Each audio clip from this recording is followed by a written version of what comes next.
Good morning, ladies and gentlemen, and welcome to the Los Angeles City Council. Today is Friday, April 28, 2006. We are meeting this morning, as we do each Tuesday, Wednesday, and Friday at 10 a.m. Here in the Council Chambers at City Hall in room 340, the John Ferraro Council Chambers. We want to thank the council members who are here at 10 o'clock when the meeting is scheduled to begin. Council members Cardenas, Gruhl, Perry, Reyes, and Rosendahl. We are being broadcast live on Channel 35 LA City View, your city channel, and rebroadcast in the evening. We are also webcast for those not close to a television at the city's homepage, www.lacity.org. You'll find a link to that webcast and also to a wealth of other information about your elected officials and the workings of city government in our departments. And for those of you who are close to a phone, you can always call into our council phone, which has simulcasts of our council meetings and our committee meetings. That number is 213-621-CITY. It is a little bit just after the hour here at 10. I did want to reinforce to our viewers out there that you can come always here and testify in public comment, on general public comment, or on matters that have been agendized for public comment. We also have a remote facility through our City Hall in Van Nuys, if you live closer to Van Nuys, where we are able to take your testimony via remote that is shown here in City Council Chambers and on Channel 35 as well. So with that, would like to ask other council members to make their way down to chambers, specifically council members Hahn, Huizar, Labange, Padilla, Parks, Smith, Wesson, and Zine, and we're expecting Mr. Weiss about 10:15.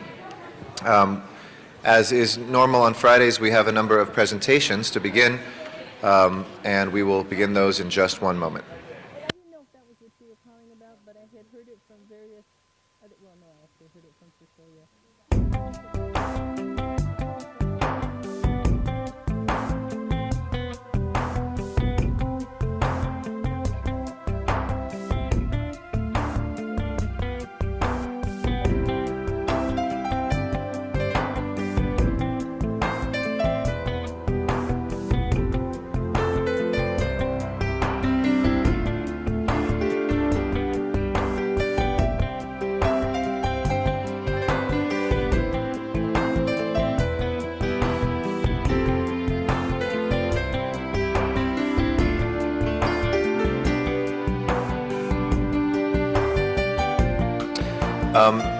We have a number of council members that are here again. I want to thank council members Cardenas, Gruhl, Huizar, Perry, Reyes, Rosendahl for being here, and want to invite council members Hahn, Labange, Padilla, Parks, Smith, Wesson, and Zine to make their way down. Thank you. For our first presentation, I would like to recognize the council member from the 9th District, council member Jan Perry, for a very special presentation this morning. Ms. Perry.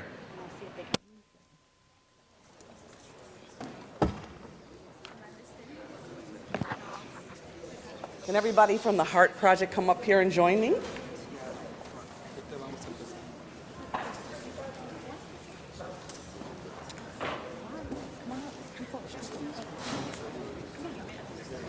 Come on over here so you can be on TV. Come close, okay? Don't stand so far away. Come on up here. Thank you, Mr. President. Standing here with me today are the students from the Heart Project, the Student Residency Leadership Program. Recognizing art as vital and essential to a successful society, the Heart Project creatively links teens, artists, and communities to imagine, produce, and present new works. Teenagers attending alternative high schools work with professional artists in programs that progress through 3 levels: workshops, public presentations, residencies, and scholarships. The Heart Project believes that young people are extraordinarily creative, that artists are a significant civic resources, and that their ideas, collaborations, and work through the program are important and benefit our entire culture. Through the program, young people are linked with professional artists, cultural centers, and communities to present their work. The Heart Project began in 1992 on one site and now has 15 sites throughout the Los Angeles Unified School District through the County Office of Education. The students' work is incredibly creative, connecting civic entities like ourselves to enhance our entire city. The students are met with the highest of expectations, and those expectations are usually exceeded. Through this creative process, these young people have been able to communicate raw emotion, current events, and other important ideas that enhance our understanding of each other. I wanted to recognize all of the students here for their hard work, as well as recognizing their teacher. And together they are envisioning and creating what will help shape their future and the city in which we live. And I'd like to ask their professor or their teacher to just come up and say a few words, and then I will, I think, have maybe a little reading from one of the students. Am I right? Yes. Okay, all right. Why don't we start with the students then? You want the students to start? Okay. Say your name. Good morning. I'm Jasmine Diaz, and we are concerned high school leadership students from different neighborhoods throughout LA. For the past 12 weeks, we have addressed gang violence, police harassment, drug use and sales, homelessness, and dirty and broken streets. But we decided to use this opportunity to address a bitter problem that not only affects us, but our families, friends, and friendly faces that we pass on our daily routines. We are seriously concerned with the actions of immigration laws that want to treat illegal immigrants like criminals. Most of the people in the United States are immigrants who know what they want and would make the United States a better place. Hi, I'm Samantha Perez, and immigrants should have the same rights as the people who are from here. They work hard. They just try to have and make a better living for themselves. They come here for a dream of seeing their kids grow and be something better than their parents. It's no way that anyone can ignore the fears and tensions of those who are making a living here. Therefore, we students are speaking on behalf of ourselves, our moms, our dads, our grandparents, our great-grandparents, our cousins, our neighbors, and our boyfriends and girlfriends. Ellen Herrera, be advised that if certain laws are passed, a huge portion of LA will vanish, businesses will lose profit, and the economy will be thrown into chaos. We will throw away the unique, diverse culture for which LA is known. Our way of living will change. Most of what we know and understand will change. Thank you. Okay. Thank you very much. And of course, no one says it better than the students themselves. Would your teacher like to say a few words? Peter? Come on, just say a few quick words. Thank you for listening to our young people. They have the genius, they have the vision. We appreciate working with them. Appreciate you letting them stand before you. Appreciate it. Thank you very much.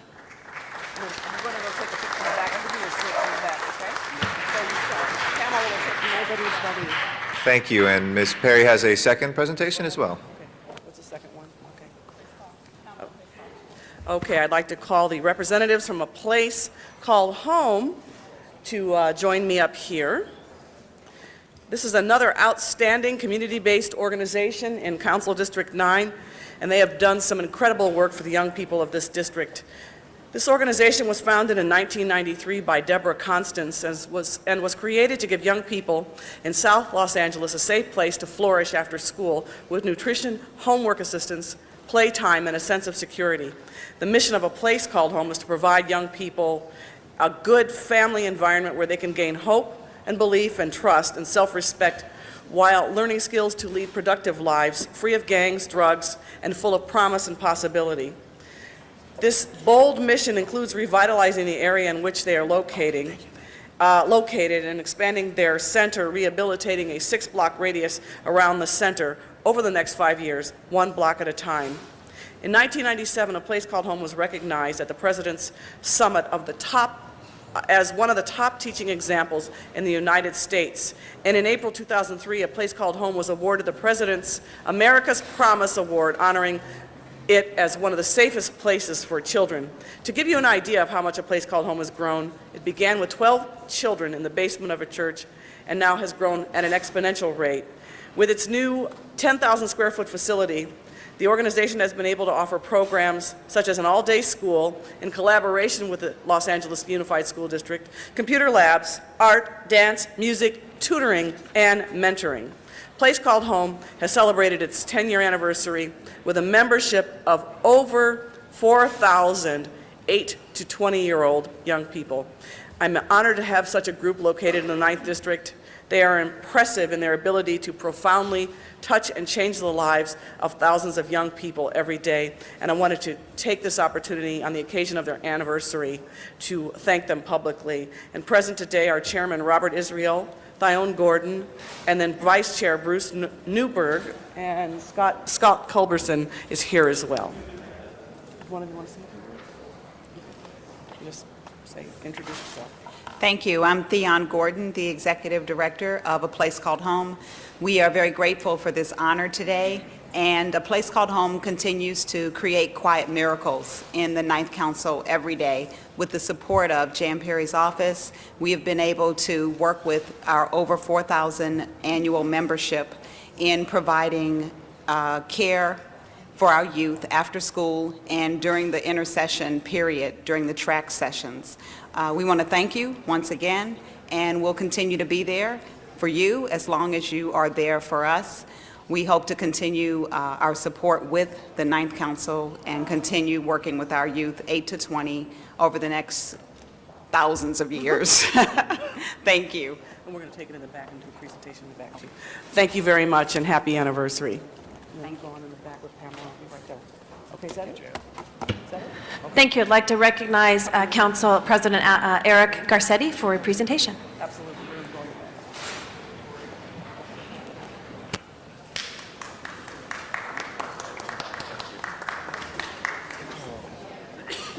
Thank you very much, Madam President, and it's a great pleasure to be here this morning. Under our own rules, which we have very nicely imposed and are pretty good at abiding by, of 6 minutes per presentation, we find ourselves challenged sometimes with either individuals or organizations to pack into 6 minutes all that they are and all that they have done. But I am here today to celebrate and to commemorate the work in this City Hall and throughout the city of Jan Breidenbach, who is stepping down, is that okay? I forget the verb. okay. Stepping down is okay. As the director of SCAMF, the Southern California Association for Nonprofit Housing, which she has headed up since 1991, and an extraordinary amount of work that she has done to not only promote affordable housing through her member organizations and tenant rights, but also to put housing squarely right here in the middle of this horseshoe at City Hall. She has radically changed both physically and socially the face of Los Angeles here, and it's hard to imagine what our city would be like without her. We were just in my district office yesterday talking about the numerous affordable housing developments that were along the corridor near Hollywood and Western, and how good housing can transform neighborhoods. And it's something that Jan has underscored throughout the time that she has been executive director, that developments that provide affordable homes, but also that revitalize neighborhoods, transform blighted areas, and give hope to those who so often are hopeless. These developments would not have happened without her leadership. Since 1991, she's headed this 550-plus member organization, and we all know how difficult it can be to run an organization with that many members, but she's done it with grace and with direction.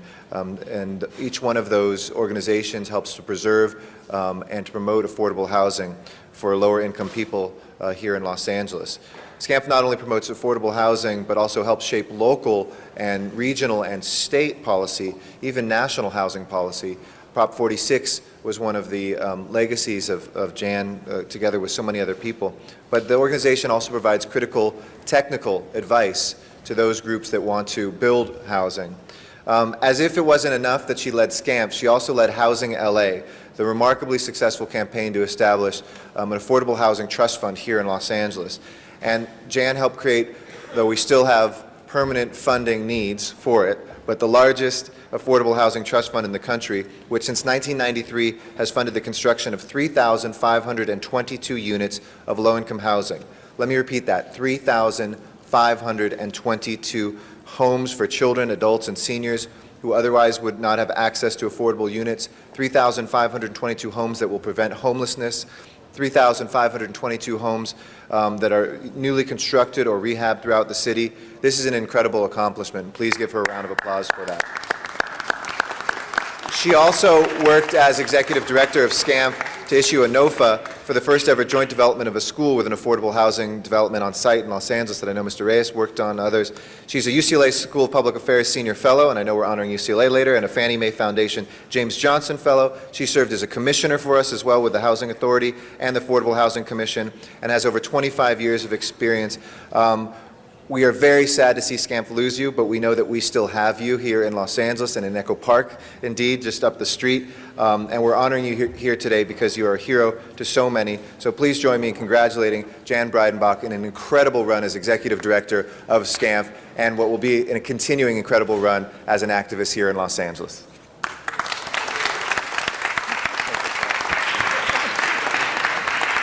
And Eric, before Jan speaks, I know Mr. Reyes would like to say a few words. Just want to take a moment and rise and thank and congratulate Jan for all of her hard work. The urgency we felt then, we truly feel it today. It continues to become that much more of a desperate situation.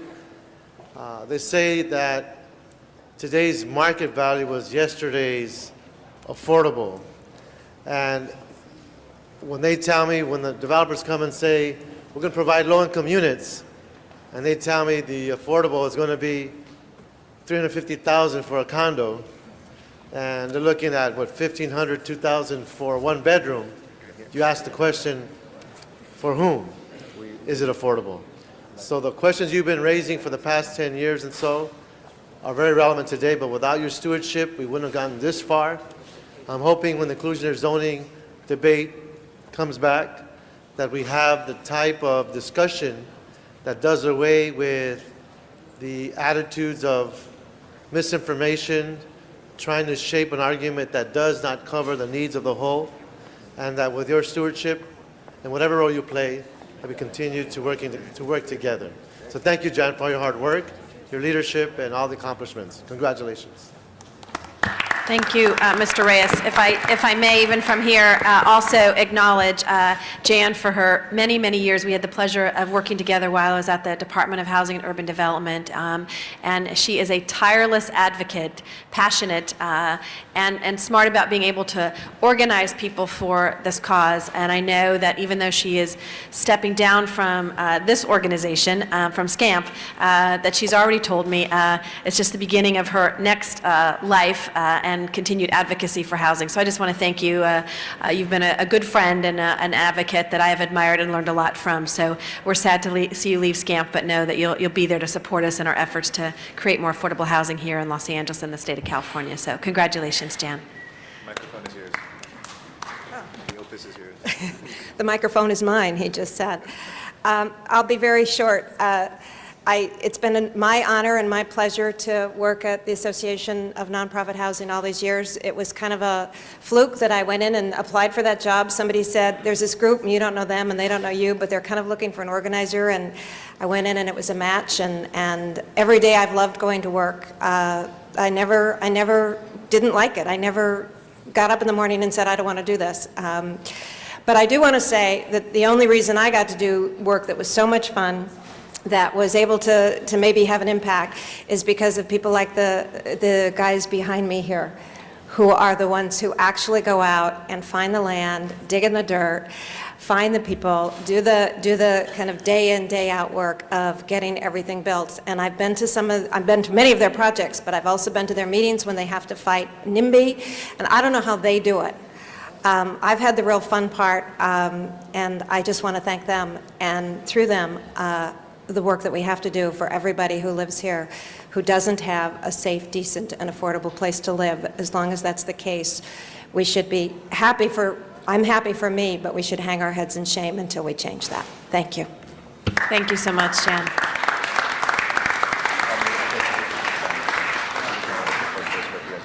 Mr. Garcetti, I believe you have a second presentation. Yes, thank you. I'd like to invite the Hollywood Drug-Free Community Initiative to come forward to join me as we declare April Alcohol Awareness Month. Welcome. Great to see everybody. Hollywood has one of the highest rates of youth and adult substance abuse and related criminal activity in the city. A 2003 local household survey found that over half of the 171 teen and parent respondents gave a poor or fair rating of Hollywood as a place where teens can grow up without being pressured to use drugs and alcohol. In 2004, approximately 10.8 million drinkers in the United States were ages 12 to 20. And by the time they reached the 8th grade, nearly 50% of adolescents have had at least one drink, and 20% report having been drunk. Reducing adolescent use of drugs and alcohol in Los Angeles thus requires a deeper commitment from parents, schools, community leaders, and policymakers like ourselves. One such group that brings together all of these entities and truly makes an impact in the community, especially in Hollywood, is Children's Hospital, Los Angeles, and of course their Hollywood Drug-Free Community Initiative.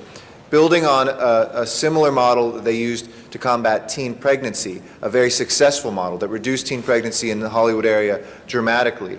The Hollywood Drug-Free Community Initiative, through the Division of Adolescent Medicine at the Children's Hospital, with the support and commitment of many local agencies, recently received a $500,000 federal grant to implement their proposed work advocating a drug and alcohol-free environment in Hollywood, especially among students at LeConte Middle School and at Hollywood High School. And as we have a new high school about to be built in Hollywood, and no doubt we'll have some overlap there too. Tonight they have planned a family dinner and show at Blessed Sacrament Church on Sunset Boulevard to discuss ways in which families can prevent adolescent alcohol use in the communities. And I invite everybody to that free event. It starts at what time? 8 o'clock. 6 o'clock. 6 o'clock, a better hour. 6 o'clock at Blessed Sacrament Church there on Sunset Boulevard. Their dedication and their involvement serves as a model for other service and health advocacy agencies nationwide.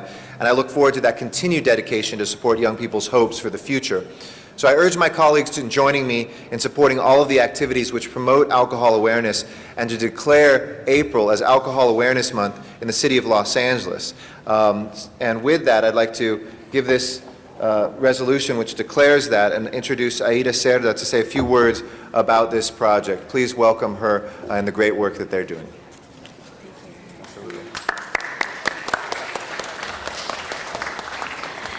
Good morning, distinguished council members. Thank you so much for the opportunity to speak with all of you today, as well as for your recognition of the important work we're doing in Hollywood to reduce alcohol and substance use. My name is Aida Cerda. I am thrilled to be part of this Drug-Free Community Initiative in Hollywood, and I'm joined here today by one of our parents, Pilar Crispe, and her son, Charlie. And we also have an interpreter that will be joining us. Mr. Councilmember Garcetti already kind of highlighted some of the problems we have in this country related to alcohol and drug use, so I won't review that. But one thing I do want to acknowledge is we also know not only what causes the risk, but we also know how to help and prevent this problem. We are adopting evidence-based strategies, and one of the most, I think, important elements to recognize is our failure as adults to create positive relationships with young people, because this serves as a very strong protective factor. We know that a relationship with a caring adult is clearly a powerful mediator in preventing alcohol and drug use. The second thing we also recognize is that when youth feel connected to their home, a strong connectedness to school, and a strong connectedness to the community, we also know that serves as also an important factor in reducing, and young people are less likely to get involved in high-risk behaviors and get into trouble. Because of these facts, we are thrilled that the Hollywood community joined together to apply for this grant, and we were successful in receiving a grant over 5 years for $100,000 for the next 5 years to prevent and reduce substance use in Hollywood. We were successful in getting 100% match-to-match funding on this grant of in-kind contributions, both from Councilmember Eric Garcetti as well as Councilmember Tom LaBonge. This new project, like Eric Garcetti mentioned, will build on the success of the Hollywood Teen Community Project, as well as the success of our success in building collaborative relationships with the Hollywood LA Bridges program. We have multi-sector involvement, which is actually quite exciting.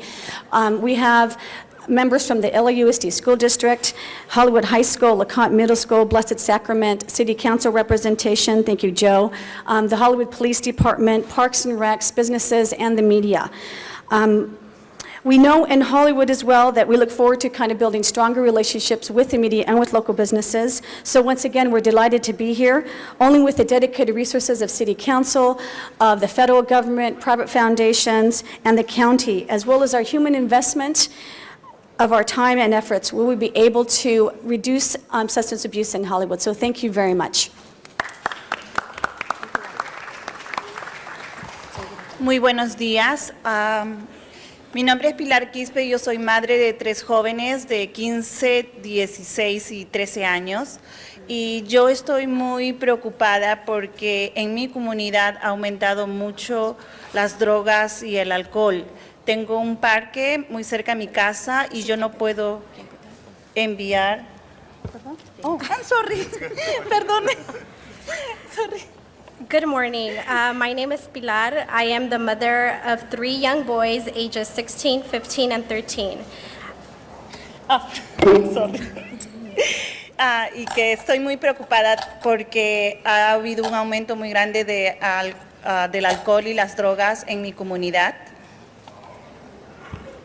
As a parent, I am concerned about the drug dealers and alcohol use in my community. I am afraid to send my children to the nearest community parks because of the dangers surrounding my community. Y no hay lugares donde yo pueda enviar a mis hijos y sentirme seguras. Espero que con este proyecto yo pueda encontrar una mejor forma de comunicarme y sentirme segura donde yo pueda enviar a mis hijos. I hope with this project I am able to have a better relationship with my community and other parents in our neighborhood. Y también así yo poder ayudar a su vez a otros jóvenes de la edad de mis hijos y a otros padres. I hope that I am able to speak to other parents in my community about the problems in our area. Muchísimas gracias por su tiempo. Thank you for your time.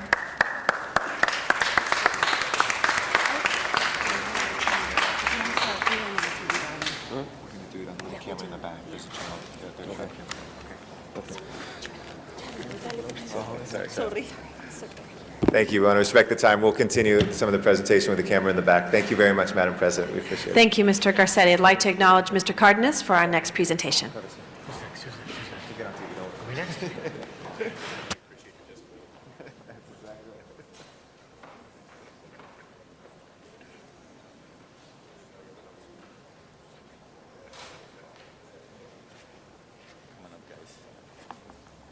Thank you very much.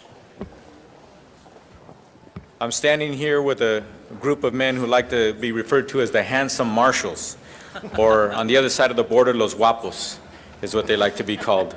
On a serious note, it gives me pleasure and honor to recognize our U.S. Marshals for apprehending and arresting the killer of LA County Sheriff Deputy David March.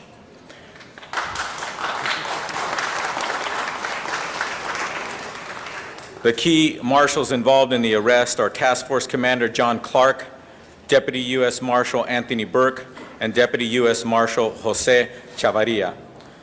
Also present is their fearless leader, Adam Torres, our U.S. Marshal right here in Los Angeles, who is the U.S. Marshal for the Central District of California, which covers over 18 million residents.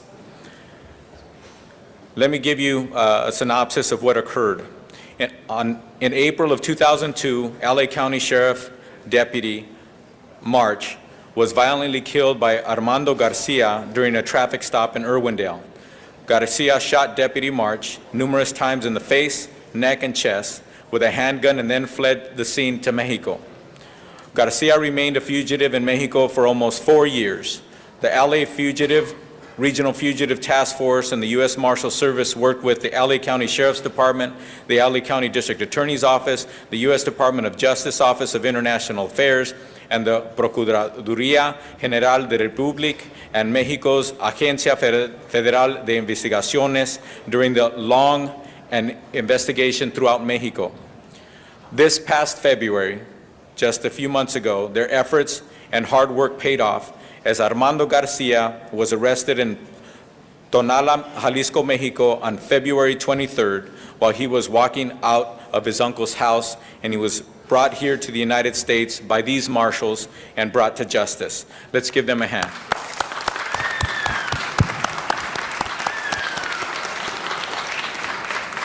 On behalf of the citizens of Los Angeles and of this country, I'd like to commend these officers for their commitment, their professionalism in bringing this person to justice, and to their continued effort in breaking records of apprehending suspects and bringing them back to justice here in the United States. It's an unprecedented rate, and I wanted to show them, and I would like them to understand that the City of Los Angeles appreciates them and wants them to continue on their efforts and to continue to know that they are doing right by the people of Los Angeles and by everyone in this country in bringing these murderers to justice as they've done in this case. At this time, I'd like to bring forward Marshal Adam Torres. Honorable council members, thank you. I'll be very brief here. The timing is very fitting for this recognition. You may have heard yesterday we announced the results of our most recent fugitive sweep, Falcon 2, which stands for Federal and Local Cops Operating Nationally, where we were able to apprehend 262 fugitives. Our primary focus this time around was violent sexual predators and convicted but unregistered sex offenders. And also want to thank our Pacific Southwest Regional Task Force, Commander John Clark, Inspectors Burke and Chaparilla for their good work. Thank you. Thank you. Thank you very much. Thank you, Mr. Cardenas. Mr. Zine, I would like to say a few words. Mr. Zine? Thank you, Madam President. Good morning, members of the Marshal Service. I know that LAPD has officers that are assigned to the United States Marshal Service in a joint task force, and they do a wonderful job. I just want to offer my congratulations to you. And I heard the news yesterday, Falcon 2, and I think across the country, something like 9,000 or 21,000, some incredible number of fugitives apprehended nationwide. And people don't see it every single day, but I want to acknowledge publicly the good work that you and the representative of the United States Marshal Service does. It goes back to Marshal Dillon, Matt Dillon, the marshal who cleaned up the town, and you folks are carrying on in that tradition, keeping the city of Los Angeles and this country safe. So thank you very much for your interest, for your participation. I know that the David March murder inflamed an entire city, an entire county, and it was through the tremendous work that you did, the tenacity, the determination, and many more cases that you're bringing to justice. So congratulations, keep up the good work. United States Marshal Service, thank you. Thank you. So on behalf of the City of Los Angeles and the City Council of Los Angeles, we'd like to give you these certificates of recognition once again for your professionalism, on behalf of all of us, especially in this case on behalf of the March family and bringing this fugitive to justice. First, we have a certificate for Jose Chavarria.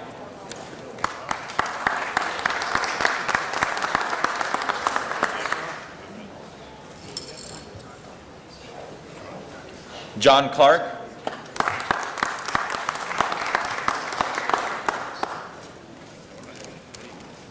And Anthony Burke.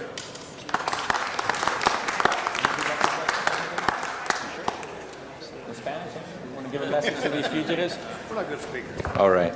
I asked them if they wanted to say anything, but if there's any fugitives out there, just turn yourselves in, because these guys are going to come get you. Congratulations.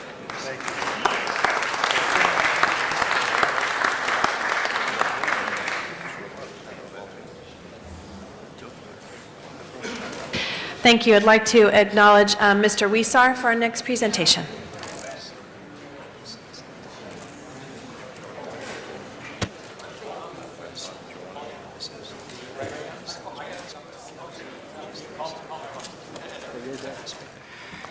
Good morning, council members and public. I'm thrilled to stand here today as they come up. Let me introduce to you a famous and unique star that it transcends borders here in the United States and Mexico. We have with us today an international star, Graciela Beltran, who will be recognized as being one of the featured headliners at this year's AT&T Fiesta Broadway. It is the 17th annual AT&T Fiesta Broadway.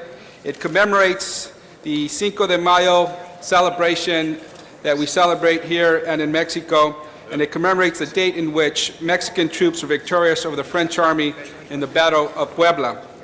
I particularly want to thank AT&T for its commitment to the community and to the residents of Los Angeles and continued involvement in events like this and sponsoring the 17th annual Fiesta Broadway. But we're here to recognize the achievements of Graciela Beltran. She's also known as La Reina del Pueblo.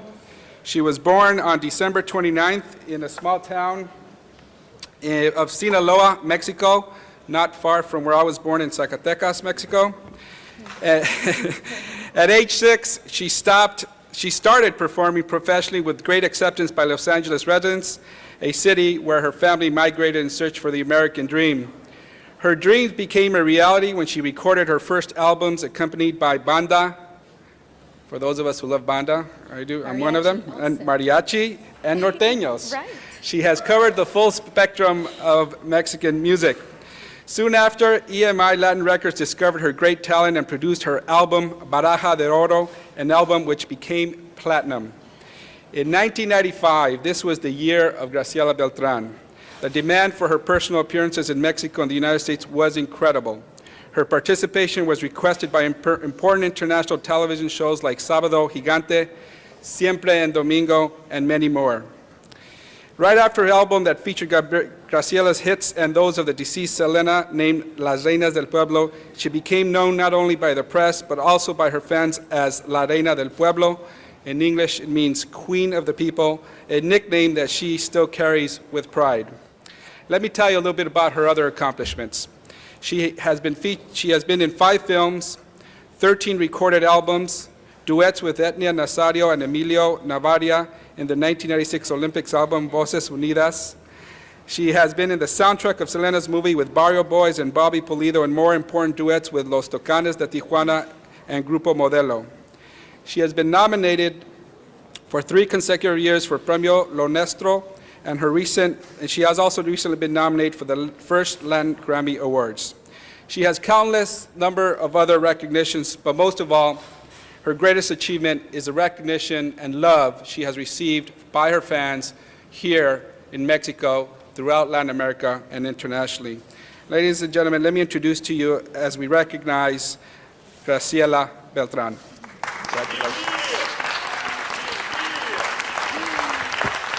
Good morning, everyone. Thank you so much. It's so beautiful. Everything you said about me, it's so great. Thank you for letting all these people know who I am, a little bit at least. And I don't have 13, I have actually 20 records. Okay. Yeah. And I feel very proud because Los Angeles opened the doors for me. This country did. And I feel very grateful with all of you members, the councils. Thank you for this great recognition. I feel so honored. Thank you for Fiesta Broadway for making this big fiesta possible for all of us. I hope you enjoy it as much as I do. Thank you so much and have a great day. Here with me is Lupita Sanchez representing AT&T, who will present a resolution to Graciela Beltran on behalf of the City Council and the Mayor of Los Angeles, Antonio Villaraigosa. Thank you so much, and we look forward to seeing you this Sunday at noon here on Broadway and First as you sing one of your songs from the 20 albums. Yes. Congratulations. Thank you so much.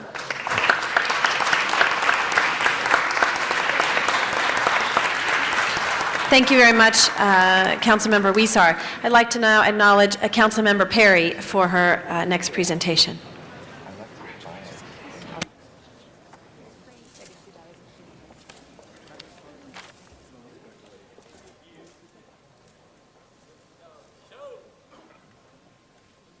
We have Dean Leavenworth and Steve Ross and Jeffrey Hirsch and Ida Tagliente. Would you please join me up here?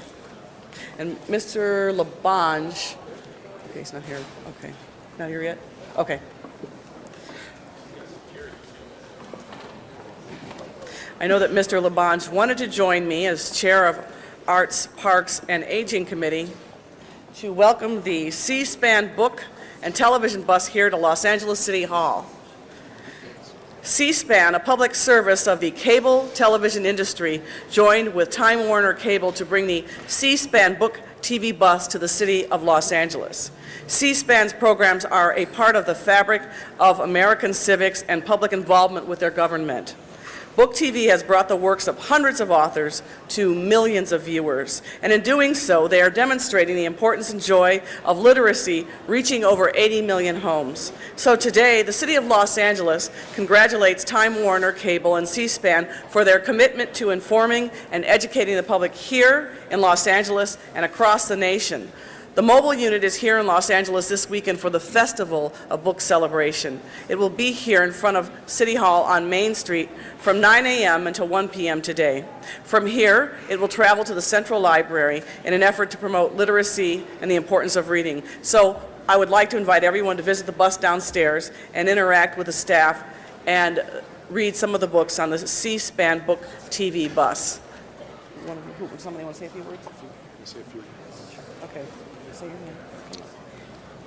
Hi, I'm Steve Roth with C-SPAN. I'm honored to be here in Los Angeles and in front of the City Council representing C-SPAN.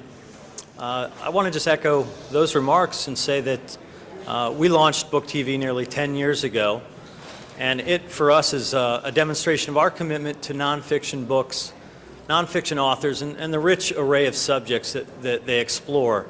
And for us, it's a natural extension of our public policy mission, our public service mission, to provide unedited and commercial-free programming about government, politics, and current events to Americans all across the country. I want to just further say that our commitment to do that is backed also by a commitment from our cable partners, and especially here in Los Angeles, Time Warner Cable, without whose support we really couldn't do any of the things that we do, including bring the Book TV bus here today.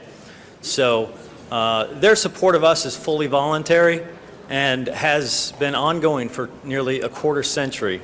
And we thank them for that commitment and really for the opportunity to be here today to share Book TV and the Book TV bus with the citizens of Los Angeles. So thank you very much. Yeah, go ahead. Members of the council, I'm Dean Leavenworth. I'm very pleased that you've graciously honored C-SPAN. When I come here, I often say I have the easiest job in the company because I get to tell about the good things we do while other people do the hard work of making our system run the way it should. I'm very pleased to introduce to you today the gentleman that is going to be tasked with the new Los Angeles metropolitan region, which includes Los Angeles City and Los Angeles County, the veteran of Time Warner Cable and somebody who is new to the city of Los Angeles, but somebody that you will come to know very well. If I can introduce our new division president of the Los Angeles Metro region, Jeffrey Hirsch. Good morning. It's an honor to be here this morning. When our merger closes at the end of this year, our combined three companies will have invested over $1 billion of technology in the streets of Los Angeles. And we just can't pick that up and go anywhere. And so the better the city of Los Angeles does, the better Time Warner Cable will do as a company. And so we look forward to an increased role in helping the city prosper. And again, thank you, and we'll look forward to working with all of you individually. Thank you, Mr. President. Thank you very much. Mr. Rosendahl would like to say something. Ms. Perry? And Mr. Rosendahl wanted to add a word as well before we move on. Mr. Rosendahl.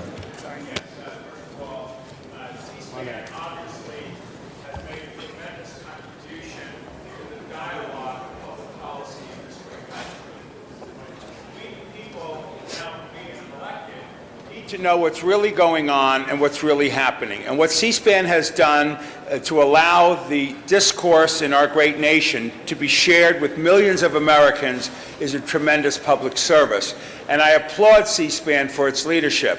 When I was in the cable business, I took a great interest in giving C-SPAN as much airtime and as many channels as they were creating product, as Brian Lamb so well does. But I'd like to ask the Time Warner fellow to come back up again because there was so much conversation around the horseshoe.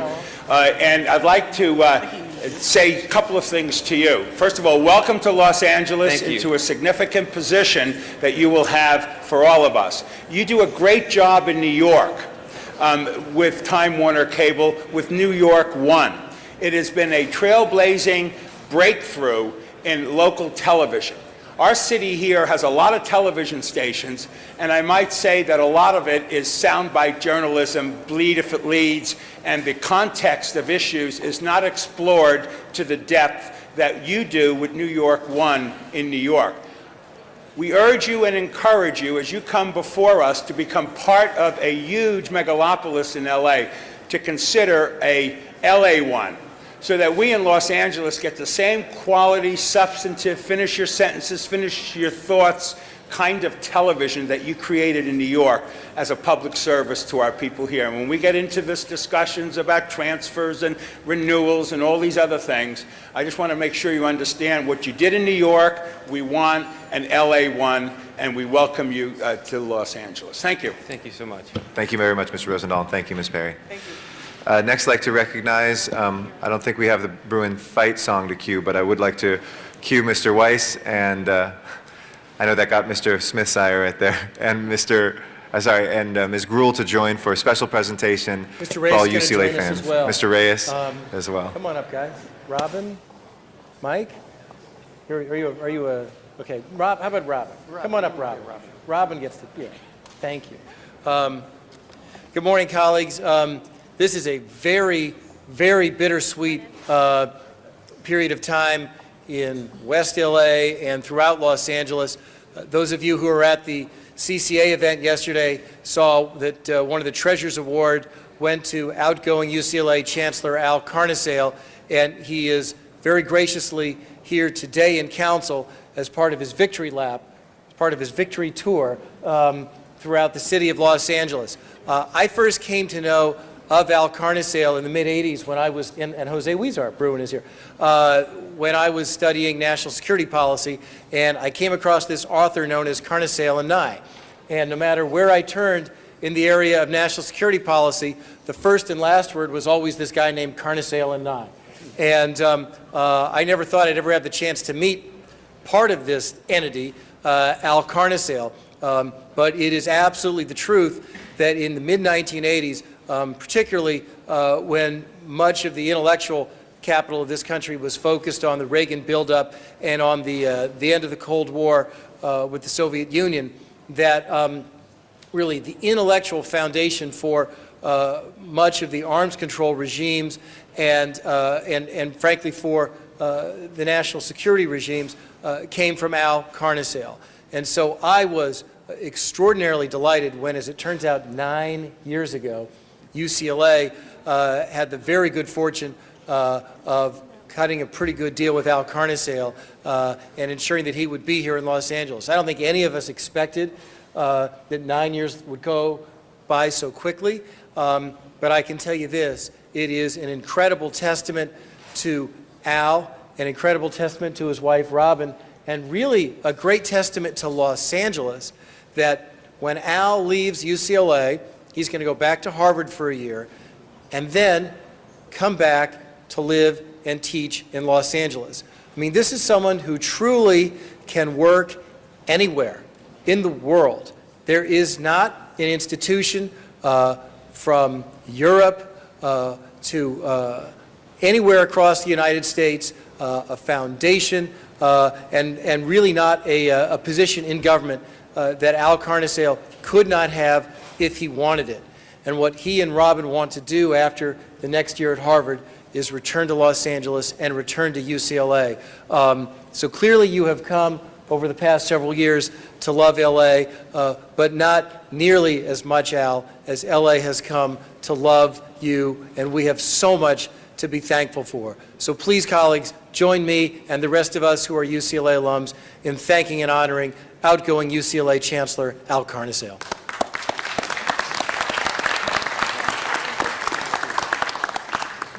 Thank you, Mr. Weiss. That was a wonderful introduction of our Chancellor. And when you said 9 years, my jaw dropped. It doesn't seem like it's been that long when you came to UCLA. And I had been Vice President of the Alumni Association and worked very hard to make sure that whoever followed in the footsteps of our previous chancellor, who'd been there for very long, and it's hard to follow someone, was he there 30 years? 29 years, almost 30 years. But I think Chancellor Carnesale demonstrated how he could follow in the footsteps and create a legacy for himself at UCLA. And he has become an Angelino. There were a lot of people who were concerned when he was coming from the East Coast, what that would mean. Would he understand Los Angeles?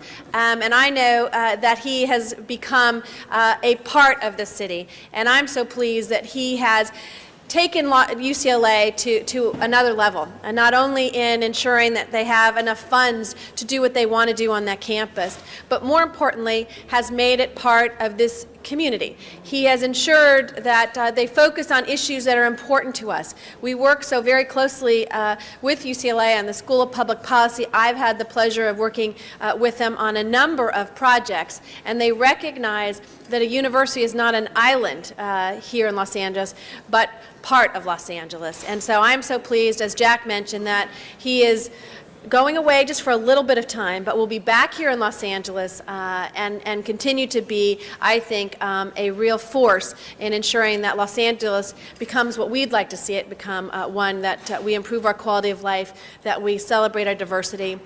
And I'm just so pleased that we've had him for this long of a time to be able to lead a university. And I think we're beginning to outnumber the USC graduates here on the City Council with the addition of Jose here on on the City Council. So to Alan Robin, It's a good government measure. it's a good government measure. We just want to say thank you for your commitment and giving up a lot of your life for UCLA and for Los Angeles. You'll be missed as Chancellor, but we look forward to seeing you in your new role here in the city of Los Angeles. Congratulations.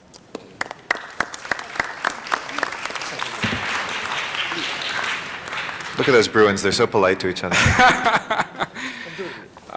It's a great pleasure to stand here as a UCL alum to recognize a great chancellor that I had the pleasure of meeting, particularly in watching football games. And it's been always wonderful to see the chancellor not only in his enthusiasm to make UCLA one of the best institutions in the United States, but it's also his enthusiasm for football as they run down the sidelines trying to keep up with the running back to make a touchdown. But I'm certainly pleased to know that we all know how important UCLA is to the city of Los Angeles in terms of its economic vitality and educational advancement. And we're very proud to have had a chancellor that has continued to make and continue to improve UCLA, not only recognized here in the city of Los Angeles, but throughout the world. And something that has been very important to me, and I know to many council members, has been issues of equity and access. And the chancellor has been in the forefront of advocating and fighting for those issues, and at the same time continuing to raise the funds necessary to make UCLA the great institution that it is. I think in his time as a chancellor, he raised over $3 billion, if I'm correct, and has made a number of changes, policy changes, to continue the equity and access advancements for low-income students and others. And so it's my great pleasure to stand here today to recognize the chancellor for his contributions to UCLA, to the city of Los Angeles, and to the world. I congratulate you, Chancellor, and I look forward to continue going to those football games, and hopefully you'll come back from your time in the East Coast to come back and see those together. Thank you so much. We have a couple other, Mr. Reyes, and then a couple other council members. I too stand here. I want to congratulate the Chancellor. You know, colleagues, there's a program called UCLA in LA. And UCLA in LA is about having this great institution from Westwood that many people feel is so far away. They are actually in places like Pico Union, they're in places like South LA, and they see the disparity. Under the Chancellor's leadership, we recognize, and he just notified me that Latinos, for example, 70% of the student body in a city where over 50% of the kids are Latinos. There's something wrong here. What has he done? He's been able to put forth the resources, actually get to the issues in the neighborhoods, in the communities, to establish that foot up, if you will, so that they can get into institutions like UCLA.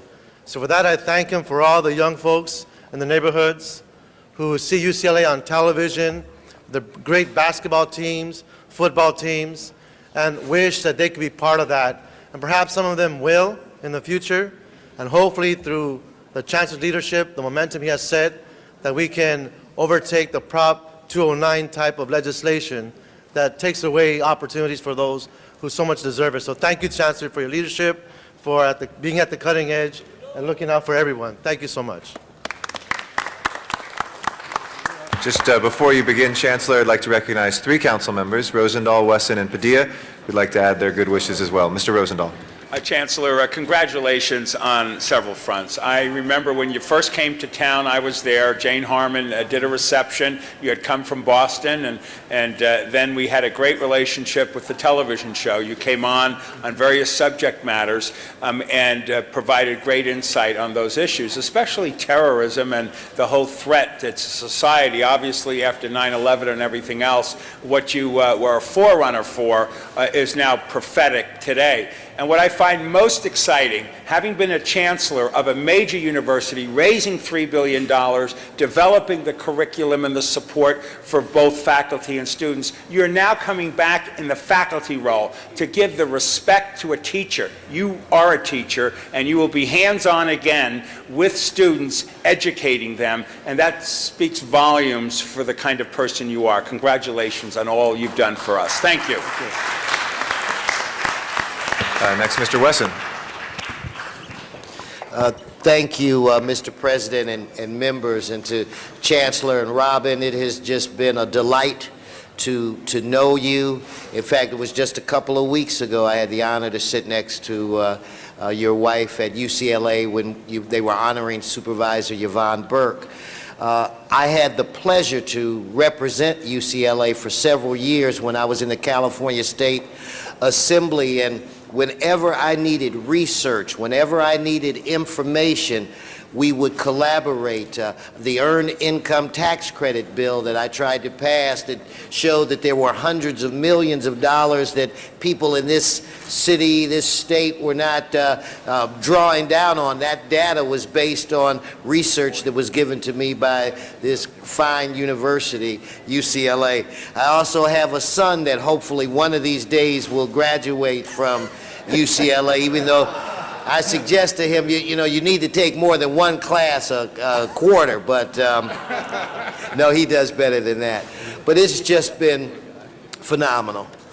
Thank you for all that you've done, and we're really looking forward to your return. You could have went anywhere probably in the world, and you chose us, and we're a better city, and UCLA is a better university because of you and your wife. Thank you and continued success. Thank you, Mr. Wesson. I'd like to recognize Mr. Padilla for a couple words. Well, I may not be a Bruin, but us engineers have to stick together. And too, wanted to congratulate you for your tenure here. I know you're not going too far away. We've had a chance to speak when the news first came out, but just wanted to stand as well and congratulate you for the tremendous leadership on the campus. And at times, the times were tumultuous, given what was going on. But despite it all, the success and expansion of academic programs, the physical campus itself, tremendous amount of capital fundraising, investment in research, UCLA continues to lead the way, thanks to an engineer. Thank you. Thank you. Mr. Chancellor. Well, thank you all very much for the kind words. I'm deeply honored to be recognized this way, and it's been a pleasure for me to get to know so many of you. Bruins that attest to their eloquence. As you know, anyone that graduates from UCLA, we take credit for whatever they do for the rest of their lives. And these are people that we're fortunate to be able to take credit for. Certainly enjoyed working with the council on behalf of UCLA, and I look forward to continuing to work with the council as a professor and as a citizen of this great city. It's been mentioned about the impact of UCLA on the regions in many ways, economic, cultural, educational. Economically, for each dollar of public money that we get, we multiply it by about 9 at UCLA. And so we have about a $6 billion impact on the area. We're the 10th largest employer in Los Angeles, nearly 70,000 jobs in total, either directly or indirectly. And it's a pathway of opportunity for so many of our citizens who then go back to their neighborhoods, their regions, and are symbols for us all.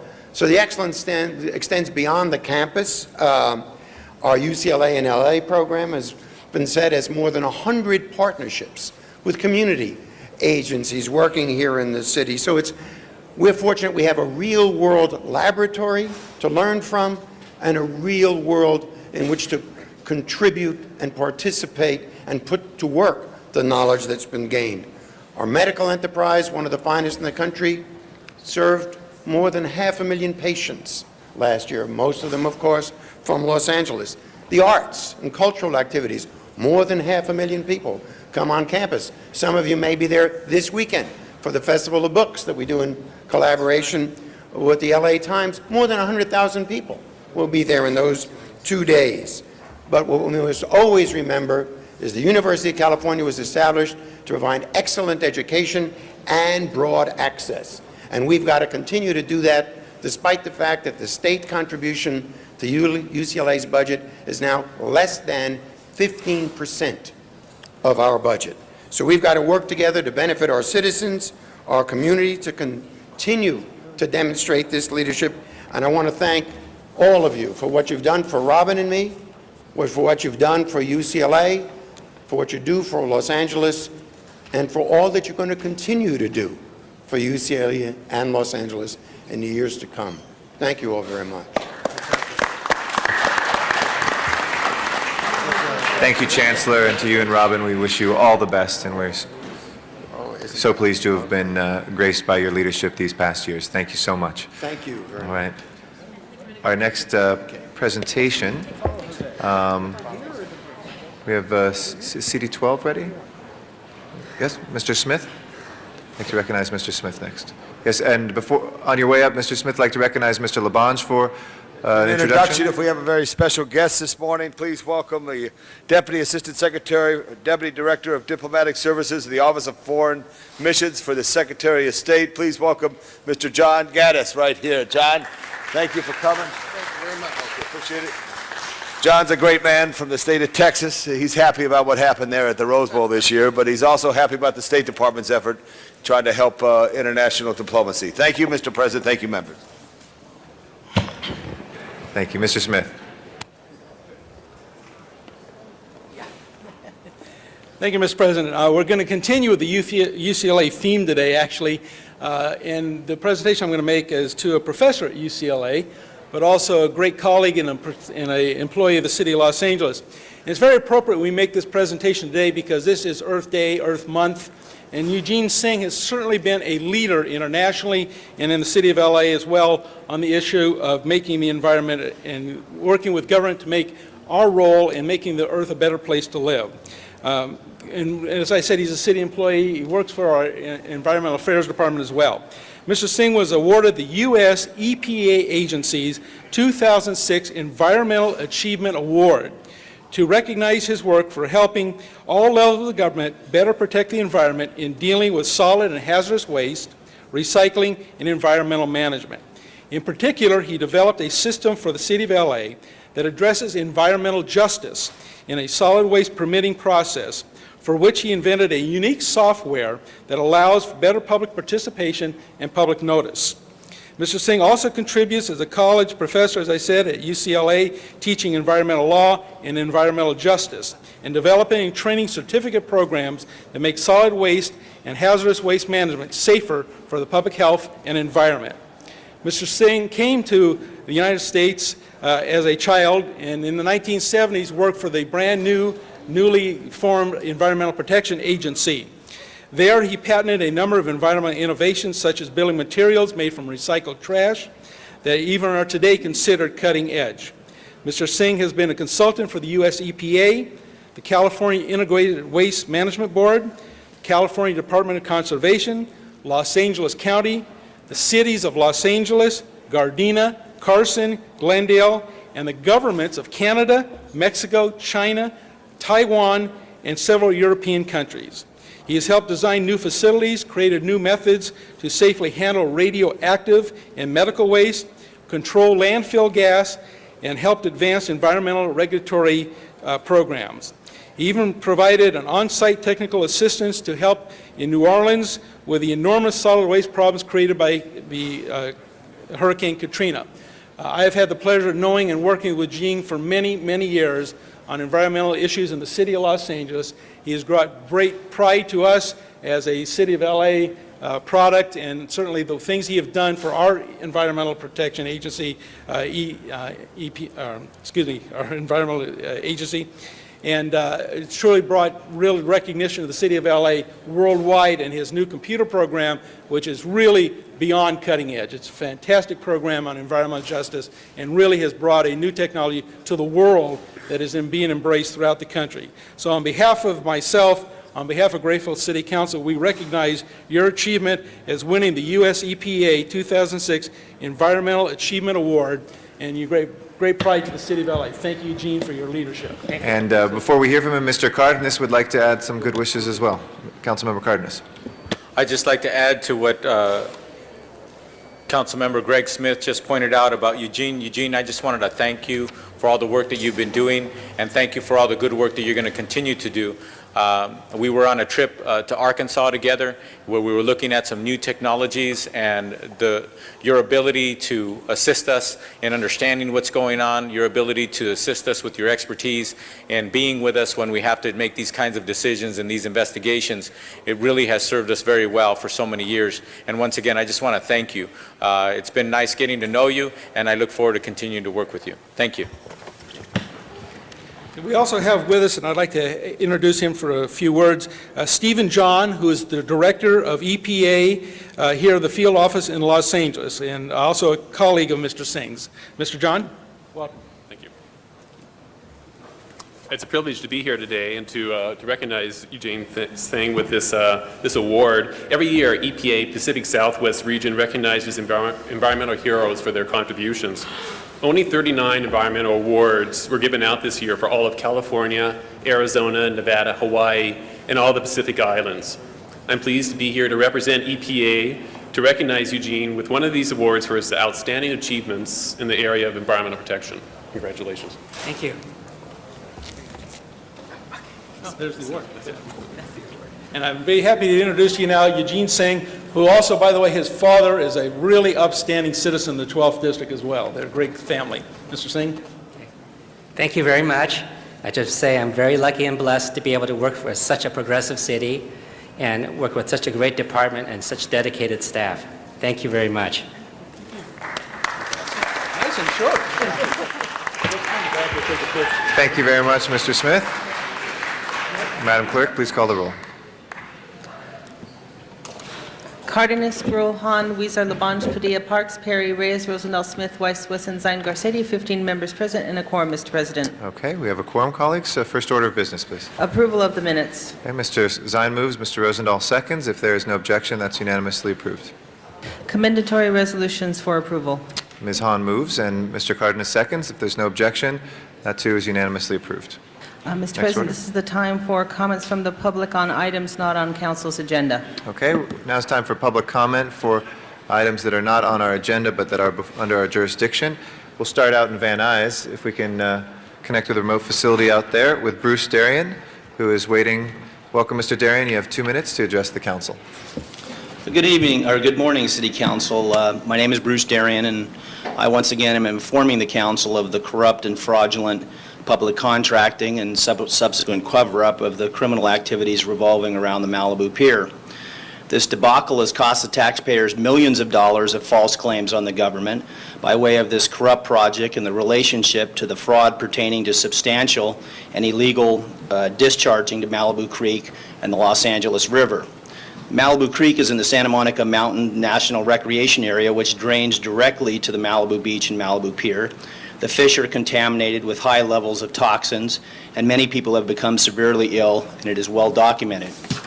The Malibu Pier Partners, which purport to have the valid contract with the Department of Parks and Recreation for the state of California to operate the Malibu Pier, the restaurants, boating off the Malibu Pier, and the connected parking, was issued a 20-year lease by the state in what is a sweetheart deal in which ex-Mayor Richard Reardon has his hand in. Congress and the public, including the council, should be well aware that this contract did not go out to legitimate bid, and there were no other bidders for this coveted historic landmark. Some of the fraud in the Malibu Pier, the pilings were falsified in the true lengths and the depths down to bedrock, cheating the public at least $30,000. The payroll, Saturday payroll, there were no Saturday payroll workers. They cheated the public more than $40,000. All of the decking on the land side of the pier was completely removed and replaced to the cost of the taxpayers, more than $60,000. The grade of lumber that was used was not number one, costing the public more than $80,000. The pile driving at the end of the pier that took place in 2002 was done in which by John Meek should have been done originally in 2001, costing the public another $250,000. It goes into the millions, and it really should be evaluated and looked after by the council. Thank you. And I refer the public to MalibuPierScandal.com. Thank you. Thank you very much, Mr. Darian. Our next speaker is Raymond Iwata, to be followed by Soche Lujan. Welcome, Mr. Iwata. Good morning, and I'd like to thank Councilman Labange for being here because his office has hung up on me several times and told me that my problems are not his. I'd like to introduce you to Choppers. Choppers is a licensed service dog. Without him, I'd not be alive today. I've come to speak to you today about the MTA operators, Dash operators, and the Los Angeles Police Department. Choppers and I have been passed by, cursed, threatened, and even physically assaulted by transit operators, causing great bodily harm. I still face several surgeries due to this unprovoked attack. Los Angeles police officers have mocked me, laughed at me, and told me that a dachshund cannot be a service dog. Councilwoman Gruhl, why are the MTA operators not being trained to recognize the tags issued by the city? You have dropped the ball on this matter, and it's shameful. Why are the simple rules from the Justice Department not required reading for these agencies and their personnel? After all, it's one page. I will return every Friday to issue a report card on businesses, transit operators, and police officers that violate these clear and simple rules. Even your own security asked illegal questions about my disability this morning when I came in. We can correct this problem if we work together. I can be reached through Pause LA. Their telephone number is 323-464-7297. My name is Raymond Iwata, and this little face is Chopper. Thank you for your time. God bless you all, and may God bless the city of Los Angeles. Thank you very much, Mr. Iwata. Soche Lujan is our next speaker. Welcome. Thank you. Good morning, City Council members. My name is Sochi Lujan, and I'm with the Chicana and Chicano Studies Alumni Association at California State University, Dominguez Hills. I'm here again today to ask that the City Council please support these South Central farmers. Currently, and also I'm here to give and extend an invitation to each and every one of the City Council members for a fundraising event that the farmers are having this Saturday, April 29th at Avenue 50 Studio Incorporated, which is a nonprofit art gallery who is sponsoring this event. And the event is called Gente y Tierra, and it will have photographs that are inclusive of the struggles that have been taking place at the South Central Farm, and also we'll have some entertainment as well. So you are cordially invited to attend this event, and I have a flyer for each and every one of you. If I could ask one of the Sergeant at Arms or Sure. whoever it is that We'll ask one of needs the to take sergeants the at arms. information. Thank you. Thank you. Let me stress again, ladies and gentlemen, it's really imperative that we have your support in order to maintain this beautiful green space, 14 acres in South Central Los Angeles. We have enough warehouses. The people of the South Central Farm, currently right now, one of the members of the South Central Farmers, Alberto Tratloa, who is one of the persons who always comes for the past 3 years. He has been coming to City Council and, asking for your support. He's currently right now at a conference giving a lecture regarding the South Central Farm. And that's what many of us supporters of the South Central Farmers do. We give workshops to inform the people about this beautiful green space and all of the benefits that it gives to the community. So please, with your support, we can maintain this green space. And all of you are pretty much there for the environmental issues. This is, we had our Earth Day last weekend, So Thank you, Mr. Lujan. please Appreciate your support comments. this. Thank you very much. Thank you. Araceli Tlatoa and Gerardo Vaquero, Lucila Delgado, Roberto Macias, Aurelio Gonzalez, Maria Veña, Alisa Avina, Jose Corona, Jesus Paniagua, and Jose Nicolas. Good morning, City Council. My name is Araceli Tlatoa. You know me already. Well, hope that you can support the event Gente y la Tierra this Saturday, April 29, which is a fundraiser to save the South Central Farm. All of you are invited to go to this event. Thank you.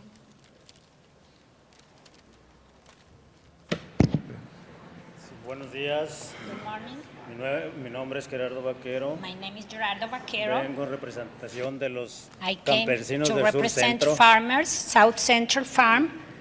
Y disculpen, señores del And I'm concilio, sorry, les pedimos Council members, we are que requesting reconsideren nuestra to petición. reconsider our Les petition. pedimos nos ayuden a We ask ustedes y you al to público help en us general. and the general public. Necesitamos lo más pronto We posible need as soon recaudar as fondos possible to get para some que funds este jardín de 41 y this Alameda farm permanezca at 41st para and siempre.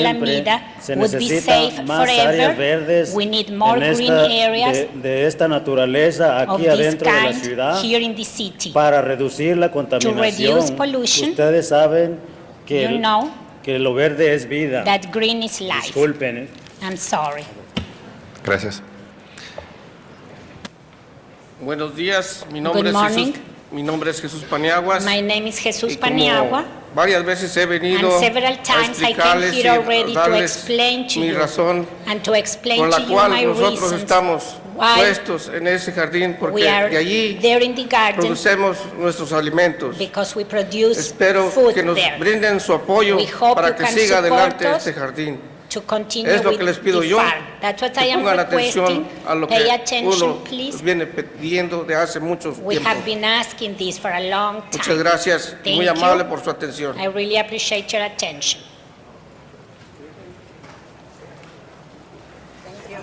Thank you. Gracias. All right, next speaker is Richard Robinson.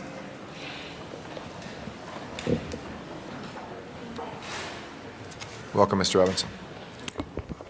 Morning, sir. Mr. President, members, Richard Robinson. The problem is not homeless people. The problem is homelessness. Sir, the solution to the city's problem of homelessness is the former $1 Million Hotel, now known as the Frontier and Roslyn Hotels at 5th and Main. Because the former $1 Million Hotel is being used by dope dealers and prostitutes, it has a potential 1,500 rooms. It is being used by dope dealers and prostitutes. It should be taken by the city's community redevelopment agency through the adaptive reuse process, eminent domain. The systematic and problematic revolving door mindset that has caused the homeless in the city to suffer for years can end when you establish protocols. So, funding through private partnership, which will provide a means by which the downtown business improvement district, et cetera, et al., can partner with the city in order to solve the problem. Another protocol is to form a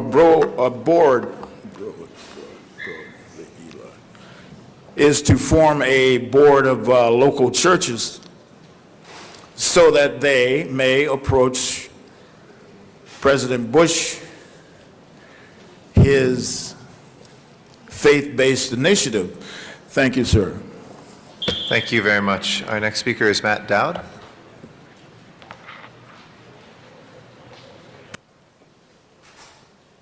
Thank you. My name is Matt Dowd. I'm a Venice Beach permitted vendor. Just firstly, I want to mention again a guy, one of our vendors, who passed away 2 weeks ago. He was an incense and jewelry guy. His name was Cecil Royce McGee, and someone called for a moment of silence. I want to take 30 seconds of my time now, just silently in remembrance of Cecil.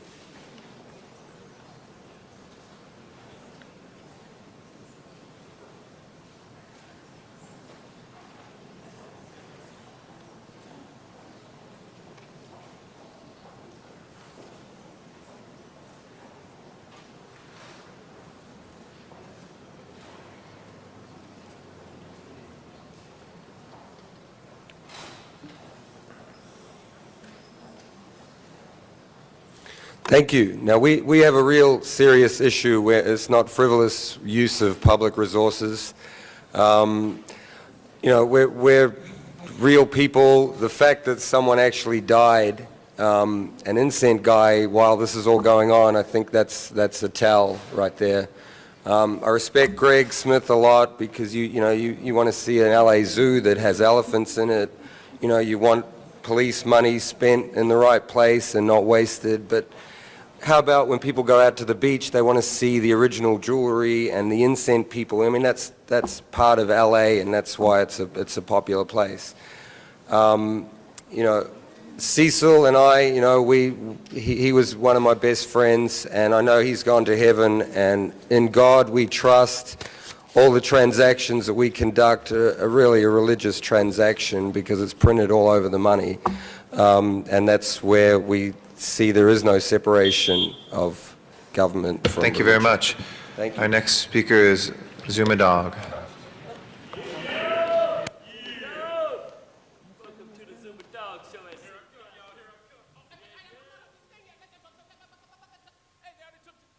Time off, y'all. Start it now, y'all. Restart the clock, y'all. Woo!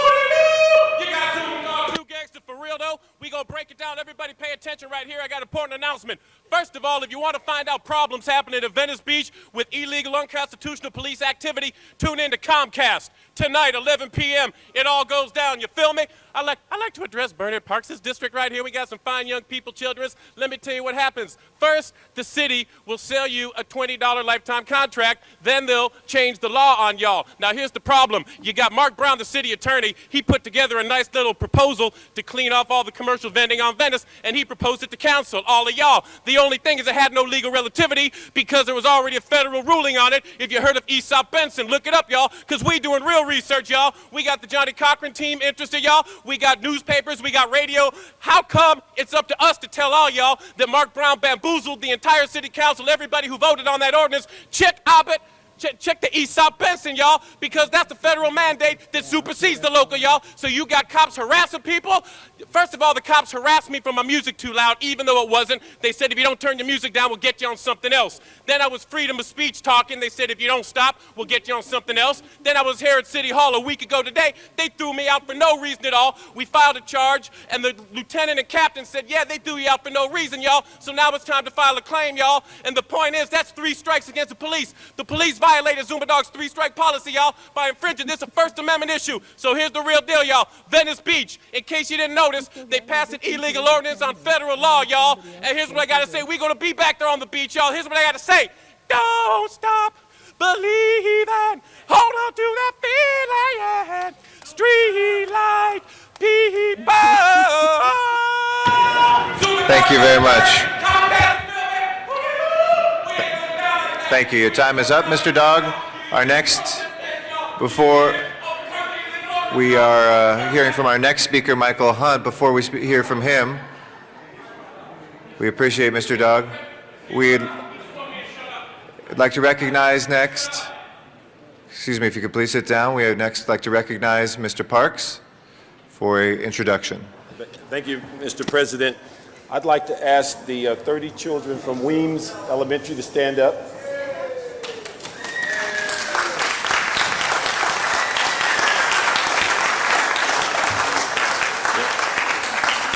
And I want you all to smile and look at the cameras so when you go home you can see yourself on TV. Their school is located at 1260 West 36th Place. They're accompanied by their teacher, Ms. Michelle Suttles, their chaperone, Mr. Lincoln Wiley, another chaperone, Mr. Charles Suttles, and one of our city employees who's a parent, Chuck Suttle. And so we have all of them, and thank you. Thank you very much for being here, and we appreciate your attendance, and hopefully it'll be a very educational day for you. Thank you. Thank you. Thank you. Our next speaker will be Michael Hunt. Welcome, Mr. Hunt. Thank you, guys. My name is Michael Hunt. First of all, I'd like to recognize Herb Wesson for the Zuma Dog Show last Wednesday at City Council. Thank you for the nice pub and things like that.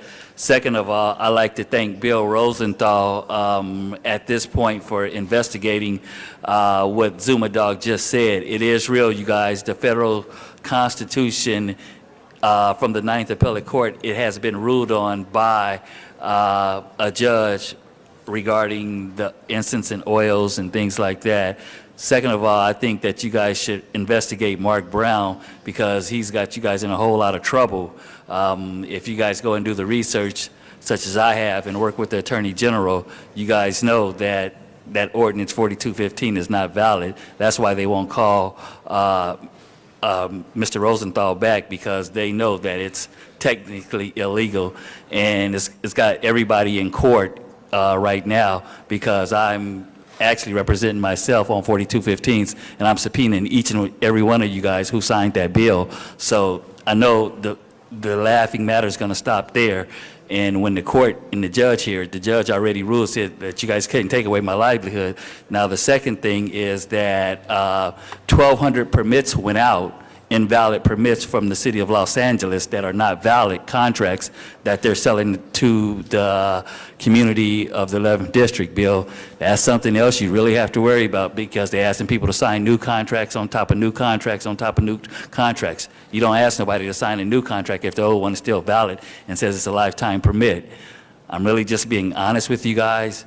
Please pay attention, because each and every one of you guys will be in court, and I'm going to cross-examine each and every one of you guys. The Attorney General, everybody from a former judge, Kevin Ross, who I had examined the case and things like that, we are all saying the same thing. You guys just might really want to check it out for yourself and consult your own attorneys. The federal always supersedes the state, and the state always supersedes the municipal code.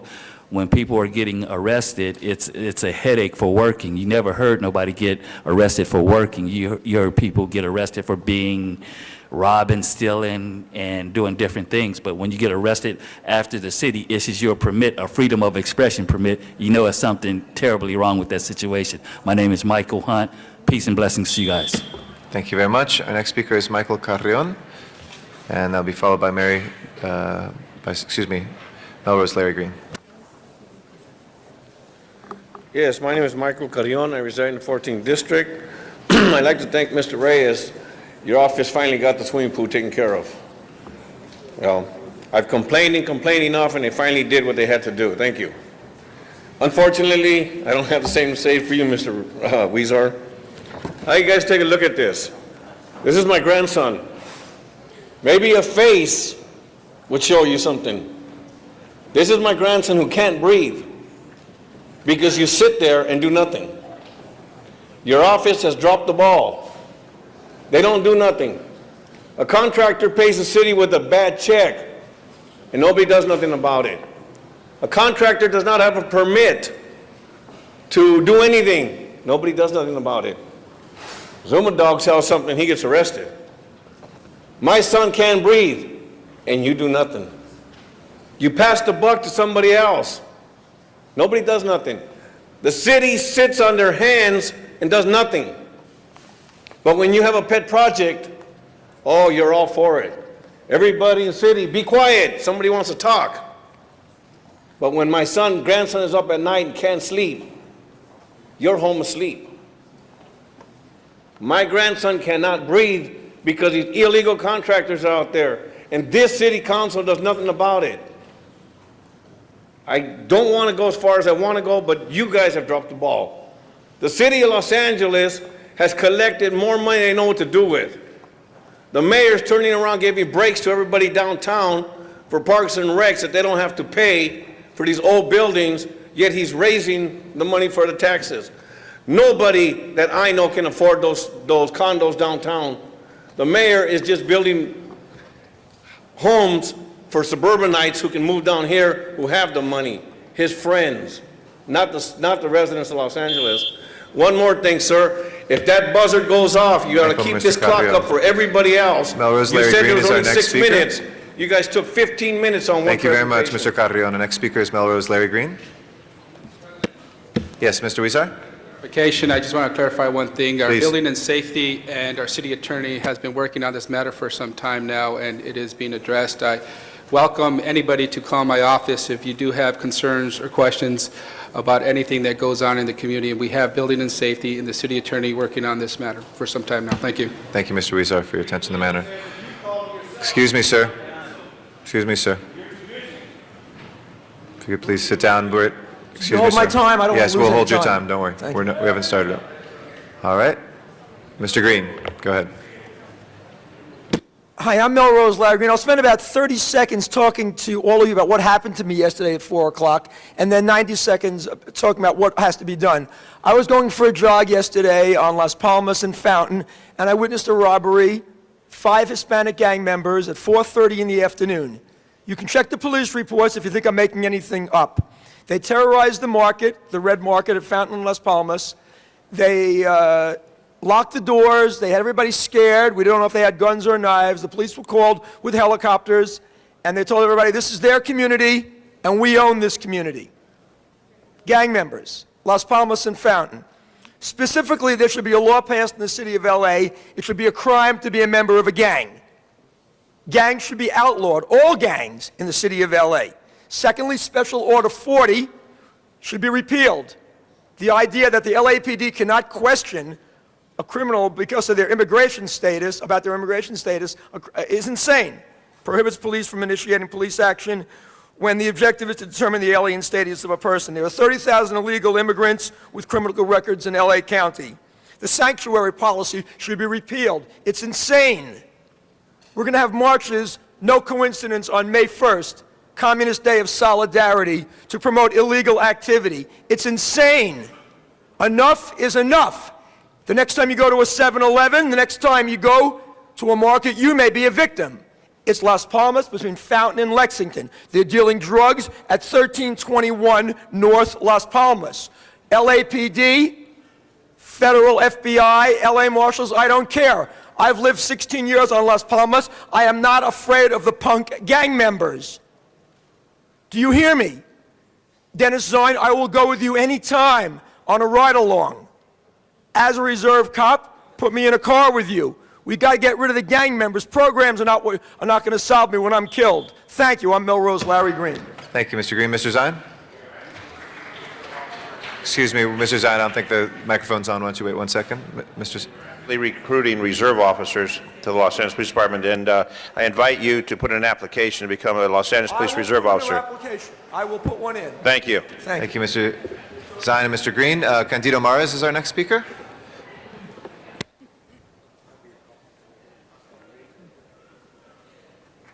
Thank you, Mr. President, council members. I want to thank the council for putting these young folks back here from Marshall High. They're helping out. They're fantastic.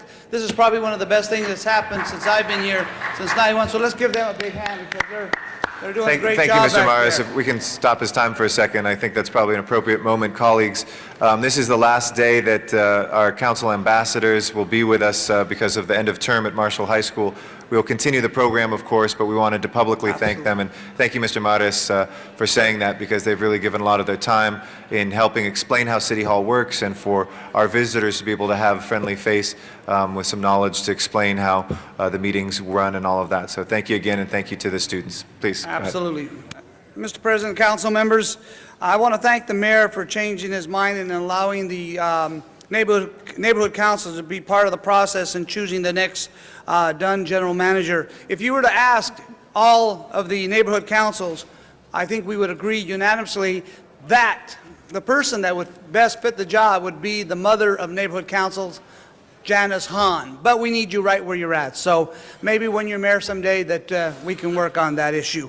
But again, neighborhood councils are supposed to get participants, stakeholders involved in the process. We're supposed to work with you as city officials to solve community problems, not to micromanage you again. The next thing we're going to be doing is asking our council people to allow us to pick who their chief of staff is, who their staff members are. I don't think that's the case. Each member should be allowed to do what they want as far as picking their staff.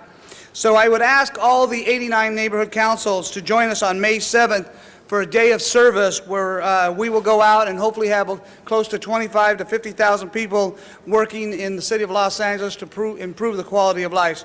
So I want to again thank the mayor for involving us and for his day of service on May 7th. Thank you. Thank you very much. Our last speaker is Pammy Wilson.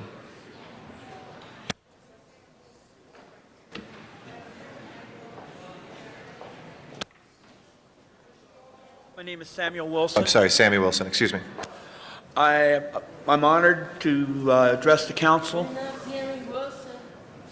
Oh, wrong one. I think it's pitiful when you say all homeless are crooks. We'll put all the homeless in jail and we'll never have to do our job again. We'll just party in jail.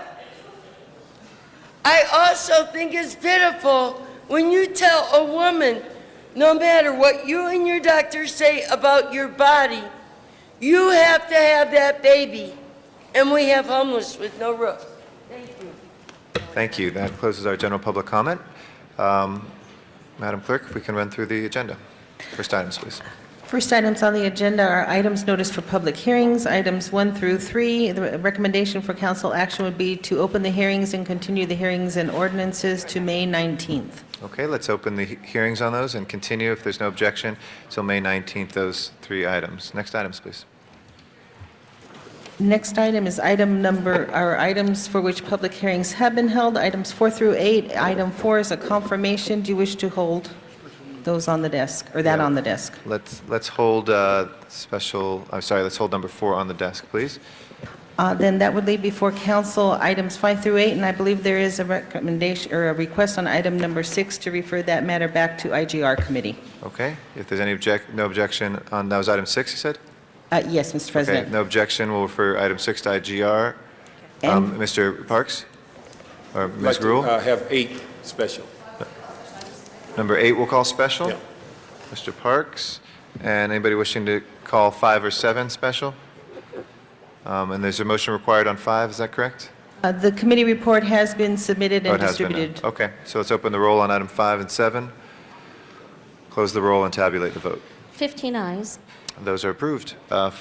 Let's go to the next items, please. Next items are items for which public hearings have not been held, items 9 through 35. 10 votes are required for consideration, and on number 9, that is a city official. Do you wish to hold that matter on the desk also? Yes, let's hold that on the desk. Anybody wishing to call specials 10 to 35, colleagues? Any special items between 10 and 35? And Mr. President, on item number 34, there is a request to receive and file that matter. Okay. There's no objection. That will be the action when we open the roll that we will take. And on item number 26, there is a card on that. Okay, let's call 26 special for card from the public. Any other specials, colleagues?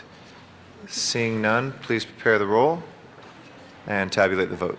15 ayes. Okay, those items are approved. Sorry, we still held number 9, so we won't go forthwith on that yet. Next items, please. On the continuation agenda, item number 36 is also an item for which public hearing has not been held. 10 votes are required for consideration, and there is a substitute motion that has been distributed on that item. Okay, item 36 we have had circulated. Anybody wish to call that special? If not, let's prepare the roll on the item and tabulate the vote. 15 ayes. Okay, next items. That would take council back to the items called special. Item number 4 was the first item called special, and it is confirmation of the reappointment of Julie Butcher to the Quality and Productivity Commission. Before we take that up, let's recess the regular meeting, and if you call the roll on the special meeting, please. Cardenas, Gruel, Han, Weezer, Labange, Padilla, Parks, Perry, Reyes, Rosendale, Smith, Weiss, Wesson, Zine, Garcetti, 15 members present and a quorum, Mr. President. Okay, colleagues, we're now in the special meeting. Let's call 2 special for cards from the public, though it's my understanding we Mr. President, I believe there was a request to continue that matter to Tuesday. I think we're going to take the comments from the public first on that, and then we will continue it. So let's call that special, please. Okay, and that would leave before Council 1, 3, and 4. Anybody wishing to call, have we had a public hearing on 1? No, it has Okay, we not. have cards from the public, so let's call that special for those cards then, as well. And items 3 and 4, colleagues, anybody wishing to call those special? If not, please prepare the roll on those 2 items and tabulate the vote. 15 ayes. Okay? So if we can, Mr. President, while you're in the special meeting, do you wish to just handle items 1 and 2? no, why don't we continue those items into the regular meeting, if we may, and go back to the regular meeting. All right. We do have, actually, while we're there, maybe on item 2, why don't we take that up first from the special agenda that's been continued into the regular one. We are, it's my understanding that we will be continuing this item unless anybody objects, but we do have some folks who came here to be heard this morning. It would be my suggestion, colleagues, that we let anybody who wants to speak today be heard, as we will be taking that up in closed session on Tuesday. So with that, I would invite forward the following folks. There's no name on this one. Becky Dennison, like to come forward? And then Deborah Burton will be next. And Anissa Mendizabal. Welcome. Good morning. My name is Becky Dennison. I work with the Los Angeles Community Action Network. I both live and work in the city of Los Angeles, and I strongly urge the city not to appeal the Ninth Circuit decision on 4118D for 3 main reasons. The first one is to reiterate what we already all know, that there's an extreme lack of housing and shelter available for homeless people every day and every night. Unless we have alternative for folks besides jail, we simply can't criminalize basic human behavior. Secondly, the decision is actually very narrow, and it only prohibits enforcing 4118D at night. I personally would prefer that it never be enforced, but this decision only says that it not be enforced at night, and so we really don't need to use city resources to appeal this decision because the ordinance and the tool for LAPD is still effective during the day. Lastly, and most importantly, enforcing this ordinance is ineffective and really expensive. 2 years ago, we had over 1,200 arrests for 4118D just in the downtown area, and last year we had 1,600 citations given for this ordinance. And as everyone who walks the streets know, it didn't do one thing to impact homelessness at all. It only served to further tie people up in court systems and move groups of people from block to block. I know downtown business groups believe that we need 4118D because it could be a quick and easy way of removing poor and homeless people from downtown and other communities throughout the city. The real solution, which is housing, is just too slow for folks who want to get rid of homeless people right now. But I really want to get rid of homelessness, and using 4118D won't work to do that. It has been proven not to work, and I urge LA to direct all of its political and financial resources to ending homelessness through housing and not further criminalization. Thank you. Deborah Burton. My name is Deborah Burton, and I live at 622 South Wall Street. I have been living in the downtown community for 5 years, and I am one of the lucky ones. I am living in an affordable facility, but there are many people who are not. I work in a downtown community, and part of my job is to talk to the community residents, and in my work, I hear the women's and the men's asking, do you know of any places that we can go to that they can find a bed? Because we have been put on a waiting list, and we've been waiting for 6 months, we've been waiting 9 months, we've been waiting a year. So, with that, I strongly urge you not to appeal the 4118D ordinance. Thank you. Thank you. Anissa Mendizabal, and we're going to set the timer at 1 minute, actually, with the folks' indulgence, since we have a number of cards to get through as many people as possible. Please. My name is Anissa Mendizabal with the Downtown Women's Center. I'm the planning director. I, too, am here to urge the council to please not appeal the Ninth Circuit ruling.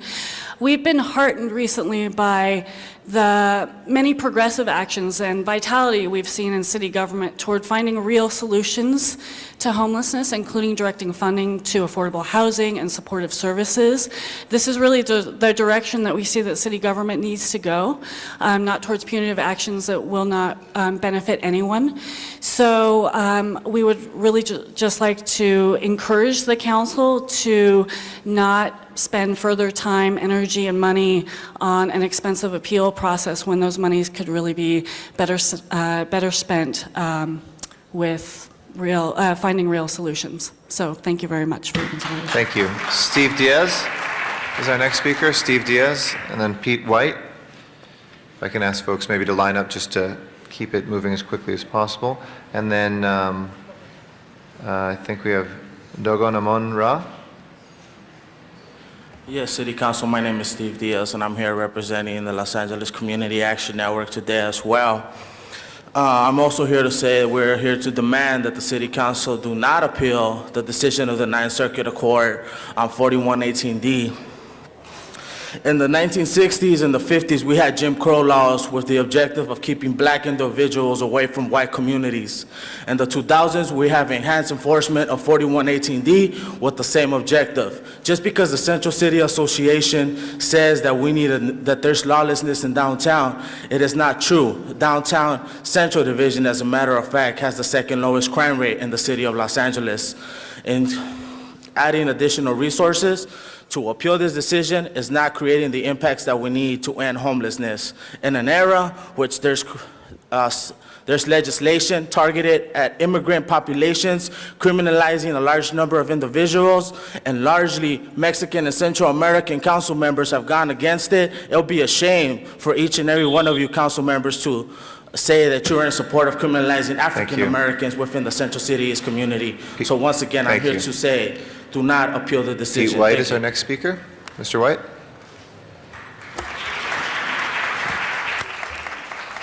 This is a sad day I'm Pete White from the Community Action Network.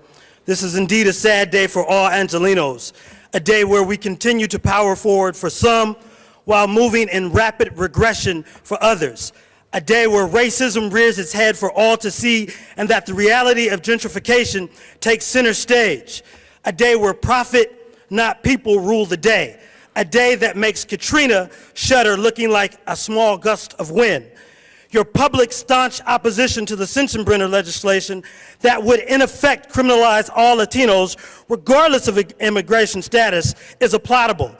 It clearly demonstrates that you all know that the lives of poor people cannot be entrusted by the discretion of law enforcement and courts, which have systematically wreaked havoc on their lives. However, in the case of poor and homeless black people living downtown, impeding the path of progress, you are taking an altogether different course of action. Police action. Your solid support of Senator Mr. White, if I can ask you to conclude. Which amounts to the criminalization in a targeted area. If I can ask you to conclude, please. Of the 9th District Court of Thank you, Mr. White. Our next... Excuse me, Mr. White. Your time is up, sir. Can you hear me? Can you hear me, sir? Your time is up. That's why we have the timer. No, it's just the timer is up, sir. That's all. You'll speak. Okay. It's not Ms. Steckler's time, though, yet, sir. I'm going to ask you to wait. Excuse me, sir. I'm sorry. We do have a procedure. I know, but she's not the next speaker. We have Dogon Amon Ra next. Okay. Appreciate it. And then Brett Terrell will be the next speaker after that. Good morning. My name is General Dogon. I was born downtown in General Hospital. I'm a downtown community resident. I've been living downtown since 1962. I'm a member of LA CAM, where we have a community watch program that patrols the downtown Skid Row area. Every day I see the struggles of my homeless brothers and sisters.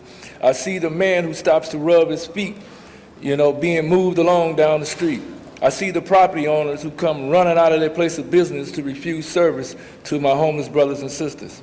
And now even the city parks on Skid Row, like Pershing Square on 5th and Hill, has closed their bathrooms, turned off the drinking faucet, and roped off the whole park like some giant crime scene, just to discourage my homeless brothers and sisters from coming into the park. My brothers and sisters are being criminalized all over downtown only for their misfortune. And you have the power to stop it. Those who go through so much pain to zap the unfortunate out of society, please, I strongly urge the city not to appeal 4118D. Thank you, sir. Brett Terrell is our next speaker. Good morning, Council. Thank you. My name is Brett Terrell, and I work with the Inner City Law Center, and we've been providing social and legal services in downtown Los Angeles for over 25 years. And we would also like to strongly urge the Council not to appeal this decision. This decision is very narrowly drawn and well-written and limited in its reach. And as we all know, there are not nearly enough shelter beds and not nearly enough affordable housing available to people in Los Angeles.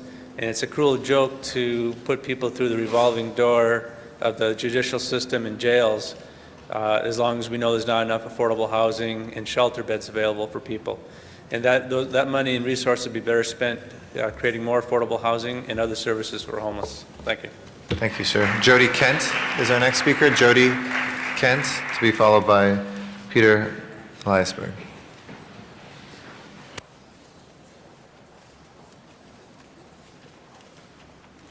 Good afternoon.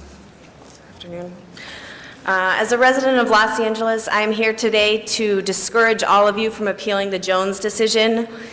An appeal of the Jones decision would be a poor use of my tax dollars because the Ninth Circuit actually made the right decision here. It is unconstitutional to arrest homeless individuals who are forced to sleep on the sidewalk and the street because there are not enough shelter beds in Los Angeles. Thank you. Thank you. Mr. Eliasberg? Good morning. I'm Peter Eliasberg from the ACLU of Southern California, who, along with Carol Sobel, represented the plaintiffs in this case. I'm not going to repeat a lot of the points that have been made about the obvious enormous gap between the availability of shelter for people and the number of homelessness in the city, but I'd like to point out two additional points that people haven't brought up. I've also been in the LA County jails. They are grossly overcrowded. People are being released way before their time because there are not enough beds in the county jails for them. The idea of arresting homeless people and putting them in jail, and that has happened to a number of our clients, and into an already overcrowded jail system is ridiculous. And it is also amazing that we have an ordinance in which some of our clients have been arrested literally for sitting on the street as they rested walking to places like the dialysis center where they needed to go to get medical treatment. That is not a law that this city should be enforcing. It is the harshest and most onerous law of any law in any city in the country. Thank you very much, sir. Nancy Berlin is our next speaker, and then Shannon Murray, and then Carol Sobel. Good morning. My name is Nancy Berlin. I'm the director of the California Partnership, which is a statewide coalition of over 120 member organizations fighting poverty. And I'm here today to strongly urge you not to appeal the Ninth Circuit decision. Homelessness is a symptom of poverty and the result of a lack of jobs, a lack of affordable housing, a lack of a real safety net for people who've fallen on hard times. This city has much more pressing needs for its limited resources than to waste them on an appeal of this decision. As a resident of Los Angeles, I'm well aware of all the other needs that we have at this time. It is inhumane to arrest people for sleeping on the streets when there are more than 90,000 people who have no place to call home. As a society, we have to stop using criminalization as the answer to all of our social problems. Arresting people and sweeping the problem away will not end homelessness. Let's dedicate our resources to real solutions to ending homelessness and poverty. Thank you. Thank you very much. Shannon Murray is our next speaker. Ms. Murray? Hi, my name is Shannon Murray. I'm the Deputy Director of LAMP Community. I'm here representing the people behind me as well as the hundreds of homeless people who have a mental illness in the streets of Skid Row. We strongly oppose the appeal of the decision of the Ninth Circuit Court. Homelessness is not a criminal issue. It is an economic, social, political, moral, and ethical one. Putting people in jail is expensive and does not address the issue of homelessness. It instead perpetuates it and recycles people from the streets to jails and then back to the streets. We have a severe lack of affordable housing in Los Angeles, as we all know. Instead of investing in punitive measures, let's invest in ending homelessness through the creation of permanent supportive housing. Permanent supportive housing gets people off the streets, costs far less than jail, and improves the overall quality of life for homeless individuals as well as for our communities. Thank you. Thank you very much. Carol Sobel and Frank Tamburello, Rochelle Bunn, and Rochelle Johnson will be the next speakers. Good morning. My name is Carol Sobel, and as Peter Eliasberg said, I'm one of the attorneys in Jones versus City of Los Angeles.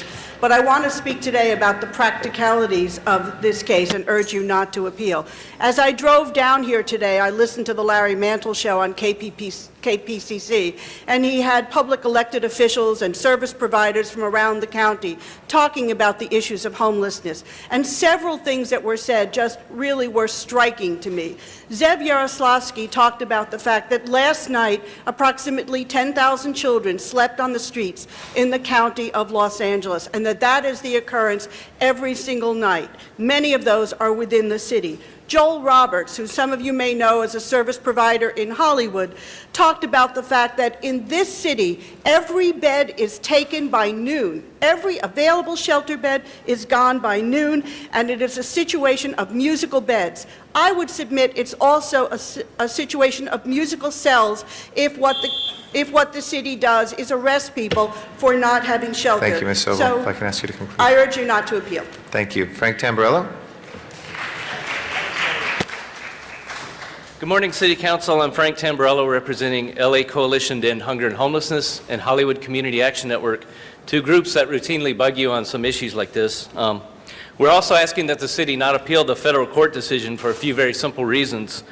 Number one, it's obviously counterproductive. If you really want to clean up downtown, you're using up a lot of police time on 4118D that should go into catching some of the big fish drug dealers who are preying on the homeless people downtown. It's also counterproductive to build so much housing as we're doing, which is wonderful for the homeless through the Housing Trust Fund, but continue to cycle people into that very expensive shelter system known as jail. I think if you did a balance sheet, you'd find yourself on the financial short end and on the moral short end. And finally, our Constitution is under enough attack right now from other levels of government. So let's listen when the courts say that something is unconstitutional, because we're losing that argument on higher national levels. Thank you very much. Thank you. Rochelle Bunn, Rochelle Johnson, and Samuel Parker. Yes, I'm Rochelle. I'm here for homelessness. I have been homeless for years, but now, thank God, and many people too that have helped, I have a place of residence. I also like to say that for the homeless people that are now homeless, for us to have compassion. You know, we're people too. We have feelings too. Have compassion for homelessness people. Help open up buildings and set them up for people like myself to go and have a place to live. You know, that's all I have to say. Thank you so much. Thank you. Hi, I'm Rochelle Johnson, and I'm an employee with Lamp Village, and we work with the mentally ill that are downtown on Skid Row. Unfortunately, when I come to work, there are people laying on the sidewalks and down the streets when I arrive to work from Long Beach. It wouldn't do you any good to place them in jail and then bring them right back to drop them off to sleep on the streets again. So I strongly encourage you not to appeal Decision 4118 unless you have a home for them to go to when you release them. Thank you. Thank you.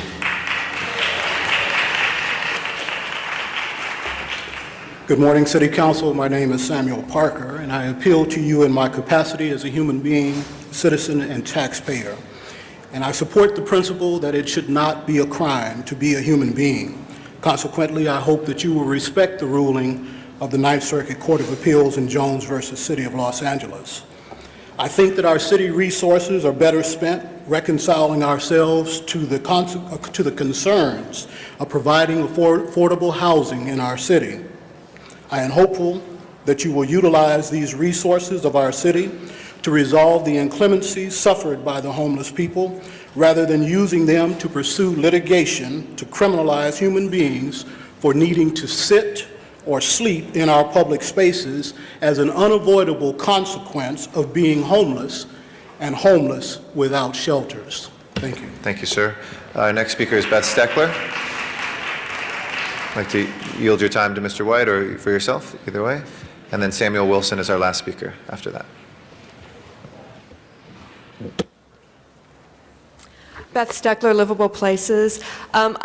People have been very eloquent about why this should not be appealed, and I would just implore you to, again, put the city's resources to solving the problem in a constructive way, and promote the enforcement.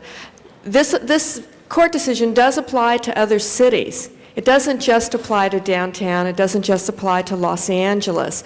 It applies to Burbank and Pasadena and everybody else. And if we could stop the practice of just chasing people around who have no place to go, we could then settle on dedicating our resources to providing places for those people to live. Thank you. Thank you. And Mr. Wilson, our last speaker. Like I was going to say before, I'm honored to be in front of you. I am homeless. I live downtown on Skid Row, as you call it. The people down there, me and my wife are here together. We tried to get housing because we're legally married. We are shunned because we cannot get a house because we are legally married. They tell us it's single room occupancy only. We're not the only ones down there. There are other people. I see the red shirts down there, and I also see LAPD sometimes. It's not all the officers are bad. But we see ones down there that sit down there and they get mad and they kick and sometimes provoke the homeless into fighting and stuff for no reason. Every time they write a ticket for sitting on the sidewalk, it costs the city $500 to process that ticket. I've had to pay $20 for 15 of them out of my mere little check that I get each month. That's a lot of money that the city council could put to good use instead of putting it into that. Thank you, sir. And thank you very much. Appreciate it. Thank you. That closes our public comment on this item. Mr. Rosendahl? Thank you, Mr. President. First, I want to thank you for having public comment on this item, and I know we're going to continue this item. Is it clear that the city attorney's office has no plans to make an appeal between now and next Tuesday, and we're able to have in closed session a true discussion of this? We've got an extension from the Ninth Circuit. City attorney can detail maybe a little bit more, but for 1 week, so that we can have the conversation that I think many members want to have on all sides of this issue. But Dion, would you like to detail anything more? Yes, thank you, Mr. President. The earliest that we would file an appeal because of this extension would be next Wednesday or Thursday. So the closed session on Tuesday, it would still be timely. And I might say, Mr. President, you and I were present at the ad hoc committee on homelessness, where one of the officers described on a given night from midnight to 6 in the morning, they had canvassed an area of streets and found some 1,200 to 1,400 people on the street and checked there were 140 beds available. So frankly, there are not enough beds for the homeless at night. And obviously, the committee we formed in conjunction with the county and the state and the mayor's leadership as well, we're looking at permanent housing with supportive services as the long-range solutions. And I'm comfortable that we are all coordinating and cooperating, that is the city and the county and the state, and that we'll come up with a plan with timetables and accountability that will put this problem away and actually create a solution. And I appreciate you allowing this public discourse today. Thank you, Mr. President. Thank you very much, Mr. Rosendahl. Mr. Weezer. Thank you, Mr. President. I just want to be very clear on what we're doing here. So we've got this motion before us, and we're going to go into closed session to discuss this when? Tuesday. So this is going to be continued to Tuesday. The first day to possibly file an appeal, if we do, is Wednesday or Tuesday. That's the first day, so there's still some time. We can appeal legally now, but that's when the city attorney's office is telling us they won't appeal before. Okay, so that's what I want to clear up. That's when the city attorney would look at it, not because I wanted to have just a clear understanding with the city attorney's office that we are discussing this. We will go into closed session on Tuesday, and we are on the same page that they will hold off until there's discussion by council. Is that correct? That is correct. Okay. And this is something that is very, very important for the city of Los Angeles and for the procedures that we have here in the city of Los Angeles as to when and how we are able to file appeals and when and how we work with the city attorney's office to file appeals or move in a legal direction that's in conjunction with the city council. So I'm anxious to talk in closed session about the merits of this issue And I think we should also, at some point, if we can't at that closed session, talk about what are the procedures or understandings we have with our city attorney's office as to when and how certain legal direction is taken on the name of the city of Los Angeles. And so when is the appropriate time to have those types of discussions? But that type of discussion should be separately agendized as a, pursuant to another motion, and it can be discussed in open session. But we can also begin with a private briefing if you'd like. We can also do it as a collective body at some point, but a private briefing to see if there's any disagreement, we can take a more formal action. Right, yeah, yes, we'd be happy to brief you, Mr. Huizar. Great, thank you very much. And I'm not inferring that there's any direction taken other than what the city council wants right now by the city attorney, but I think we do have to have a very clear understanding how that happens when an issue with the magnitude of this arises before us, and so we don't have rumors or speculation out there as to what the official position of the city is before we take legal action in a certain direction. Thank you, Mr. Huizar. Mr. Rosendahl? Thank you, Mr. President, and thank you, Mr. Huizar, for saying what you just said. My hope also is that when we have this next week, that we can have public discussion as well as closed-door discussion. The more we share the light in the public, the more we understand, the public, and the public understands us. Can we do that? It actually, if the matter under discussion would prejudice the city's position in the litigation, that would be appropriate for closed session. It's the council's call whether to follow our advice as to go into closed session or not. Well, I hope some of it can be an open session, and if we need to go with your advice into closed session, then we do it. But the more we share this with community and the public, I think the healthier the process is. Thank you. Thank you, Mr. Rosendahl. Mr. Weiss? Looks weird. There we go. I caught the tail end of what you were saying there, Mr. Rosendahl, and from the tail end of what you're saying, you seem to be saying you want to have a discussion in open session about this issue and not in closed session, right? No, as much as possible with the city Okay. attorney's guidance. Well, I think that's the right approach, because closed session discussions with your lawyer are so that you and the lawyer can talk candidly about issues that you would not want the other side to know about, so the other side would gain an advantage in the litigation. So if, for example, there is a witness, and boy, this witness is going to look terrible on the stand, you don't want the other side to know that, you'd want to have that discussion in confidence with your lawyer. Here we're talking about a matter of public policy. Is this law a good exercise of public policy, or is it bad public policy? And here we're going to be talking with the city attorney about whether is the direction of the constitutional law that the Ninth Circuit is taking likely to go in one direction or another. The public policy issues, technically you could have a privileged conversation, but why? The public has a right to have that public policy discussion conducted in public so they know why the government decided to do one thing or another. And the legal discussion with the lawyers, yeah, you could have it in confidence, but why? All they're talking about is what law professors are talking about, what editorial writers are talking about, what your constituents are talking about, which is what should the law say? What's constitutional? So unless the city attorney's office can show me something that actually is confidential, some facts, and it's hard for me to conceive what they are, I would be inclined to have the whole conversation in public. And I'd want to hear a good explanation from the city attorney, let me finish, in public. Here, if I may have one extra minute. Remember, this matter is on appeal, colleagues, which means that the factual record that will govern the Ninth Circuit's decision-making has already been fully developed. There's no last-minute witness that's going to be thrown on the stand. There was already a hearing in the district court, and there's already been a fully completed and briefed hearing in the appellate court. So it's hard for me to conceive of that confidential factual matter. Now, I know this issue makes some people uncomfortable because it's politically touchy. Are you on the side of the ACLU, allegedly? Are you on the side of the police, allegedly? Are you good or bad on the homeless? Well, those are precisely the touchy issues that the public has a right to see us discuss and decide in public.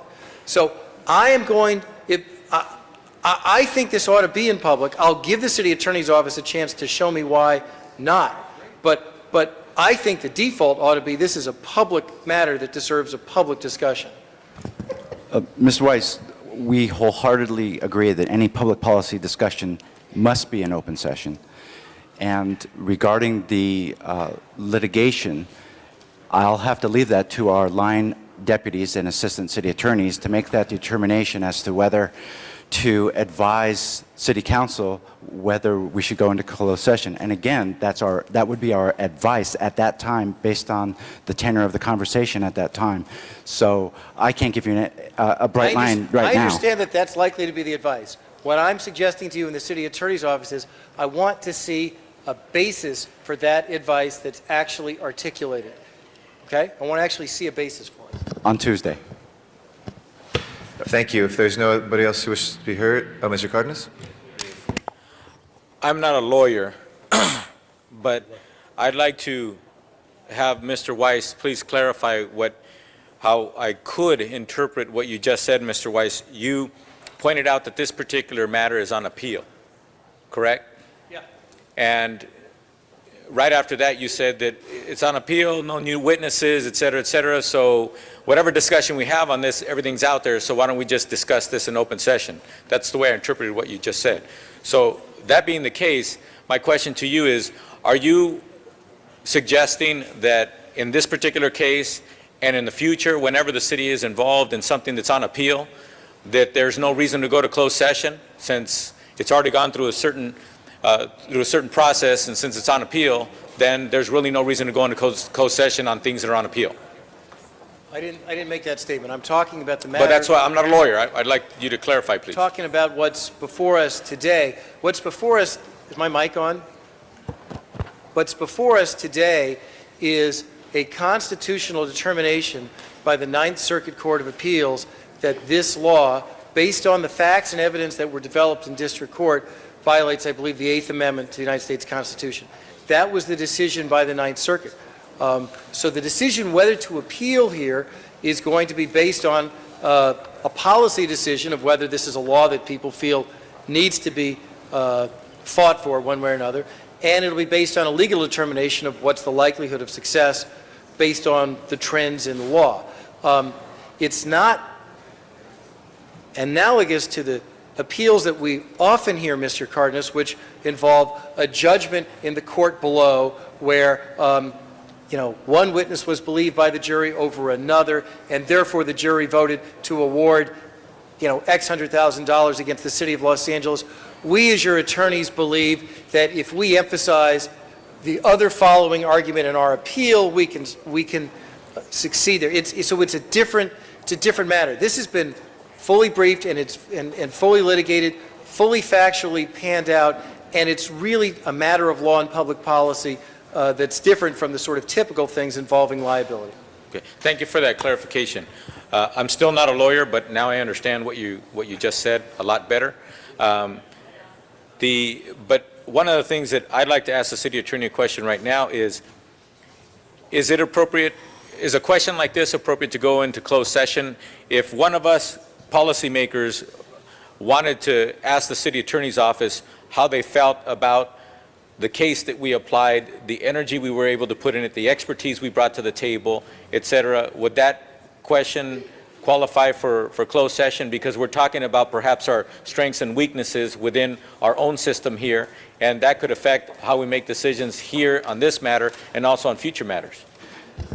If the inquiry relates to the litigation and it's still under the Brown Act, under 54956.9, even though it's at appeal stage all the way to the Supreme Court, it's still considered pending litigation. So there is an exception carved out by the Brown Act that allows the discussion regarding the pending litigation, not about policy matters, regarding that pending litigation to be conducted in closed session.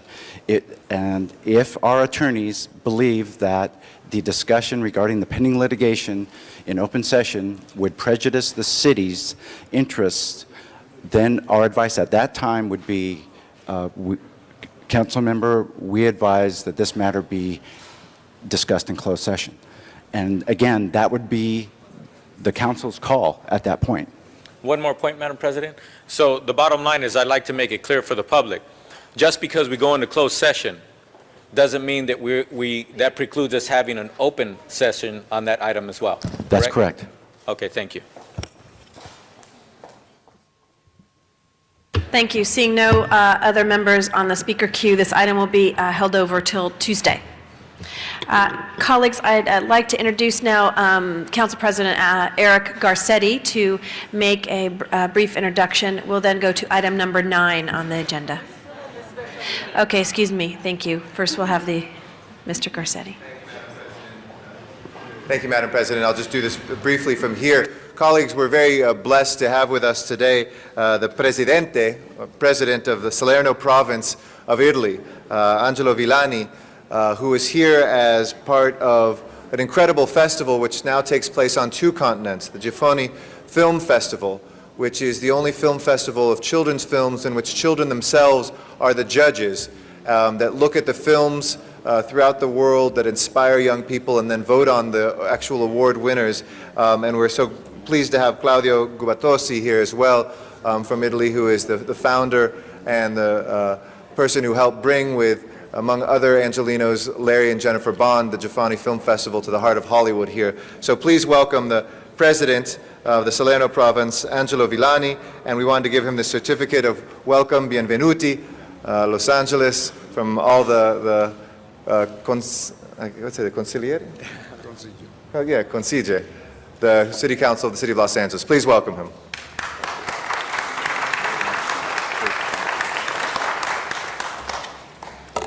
Saluto il Presidente Eric Garcetti e il Consiglio della città di Los Angeles. Ringrazio per l'opportunità e il privilegio di essere ricevuto qui questa mattina. I salute the President of the City Council of Los Angeles, Eric Garcetti. I thank the city for the privilege and opportunity of being received here this morning. And I will continue for the Presidente. Our province, the province of Salerno, is one of the biggest in Italy, 158 municipalities, and is rich in history, tradition, art, and culture. I would like to mention, among many other things, Amalfi, Positano, Ravello, Pestum, and a natural reserve park of Cilento and Valle di Diano. I'm here because for 36 years in my province, one of the best known and worldwide appreciated cultural events is produced, the Giffoni Film Festival. In particular, the particular and high-quality formula capable of presenting through the eye of cinema the world of kids and young people. These elements have captured admiration and, above all, have made the Giffoni Film Festival a world leader in its field. No one could have imagined 36 years ago that a little village of only 10,000 people could bring to life and develop such a strong and vital idea, capable of shocking the world and at the same time capable of supporting the growth and services and better the structures within its geographical territory. I here wish to thank they who created all this miracle, the President Carlo Andria, the Board of Directors, and in particular its creator, Mr. Claudio Gubitosi. If I am here today in the heart of the richest industry in the world, and because Giffoni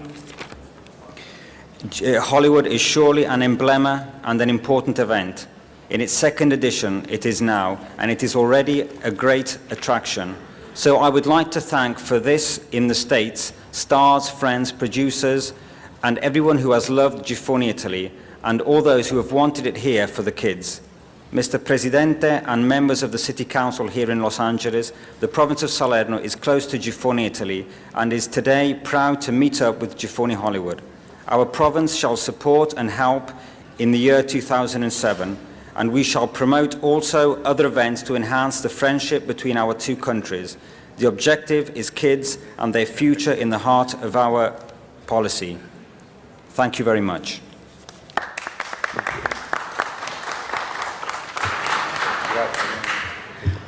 Celebriamo tutti le contribuzioni degli italiani, la nazione italiani. We celebrate all the accomplishments of the Italian nation, and we thank you, Madam President, for your indulgence.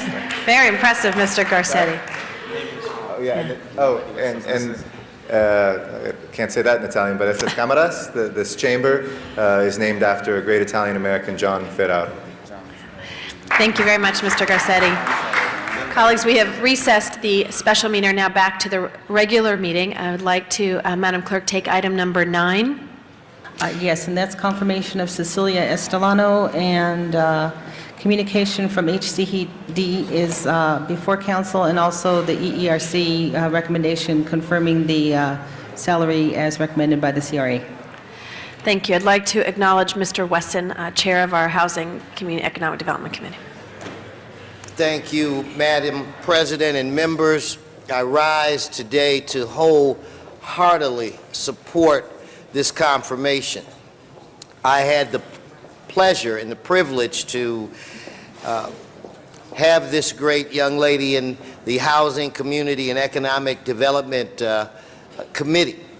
And she impressed, I think, everybody with her desire to make this city a better place, and more importantly, with her commitment and her energy, which is infectious in a very positive way. And I think that we need this kind of dip in our step and glide in our stride, and we need somebody that's determined to have a positive impact on this great city and make it the greatest that it can be. And I only have two questions to ask you. If you could give us your insight on what regions within the city you will prioritize, and then how you will go about making those the necessary changes to upgrade those regions within the city. Chairman Wesson, thank you for your kind introductory remarks, particularly referring to me as a young lady. I appreciate that immensely. To answer your question, one of my first priorities in coming to the agency will be to assemble a top-notch senior staff, see what we have on board, and then where we have holes. We have a couple big positions to fill, try to get the best and the brightest and the most energetic to come on board. But then, as part of that, I want to do a wholesale inventory of what we have in our regional offices. I want to make sure I understand where there are holes, where we need other skill sets. My commitment to you is that there will be no stepchildren areas in the city anymore. If there's a perception that there's a stepchild of any of these project areas, I've heard that from a few of you, and I take that to heart. I don't want that to be the case. Every region and every project area needs to be staffed with people who are energetic, dynamic, charismatic, who are highly motivated to carry out the mission of this agency. So that's what I'm going to do, is take an inventory and focus our efforts in that regard. We obviously have some big projects in some well-known areas, but I don't want to neglect some smaller areas, even things in the Northeast Valley, that there could be a lot of opportunities there, certainly in San Pedro and Wilmington. We are on the cusp. My general view on the agency's project areas, we got to make sure the boom keeps going in Hollywood, downtown, and North Hollywood. We've got to help get it over the hump in places like Boyle Heights, Mid-Wilshire, Pico Union, San Pedro, that's just about there. And then we got to put a lot of work into areas like South LA and the Northeast Valley that aren't there yet, that really need focus, need resources, creativity, to help them to get to the point where we can spread the boom of economic development throughout the city. So I hope that answers your question, Chairman. It does. I'm fine. Thank you. I'd like to acknowledge Mr. Rosendahl, followed by Mr. Badia, Mr. Zine, Mr. Reyes, Ms. Hahn, and Mr. Wisar. Hi, good afternoon.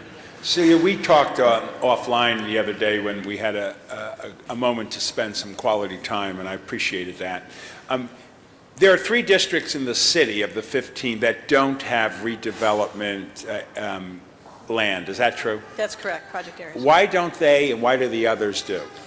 It's a question of whether there's been a designation of blight in that area, and whether the very lengthy process of declaring an area blighted has occurred. It can be a function of political will, of priorities. It really does depend on that unique geographic space. Mr. Weiss and Mr. Smith and myself, are we the 3 district areas that don't? That's correct. Will you be able to take a review of all existing redevelopment projects and programs and give us a sense of, I guess there's 32 of them? Correct. About the status of some of them? Hopefully not this very moment, Mr. Rosendahl, but I would be happy to do that. I know it's much in your interest to understand where they all are, and I'm happy to provide that briefing for you. I know I'll be working very closely with the council members that have project areas in their district, but The oversight is not a subcommittee of only those 12 members. The oversight is the entire city council. And I know Mr. Smith and Mr. Weiss personally, and I've certainly followed your career, Mr. Rosendahl. I know that the three of you take your oversight responsibilities quite seriously, and I expect and actually look forward to you asking some hard questions about some of these project areas.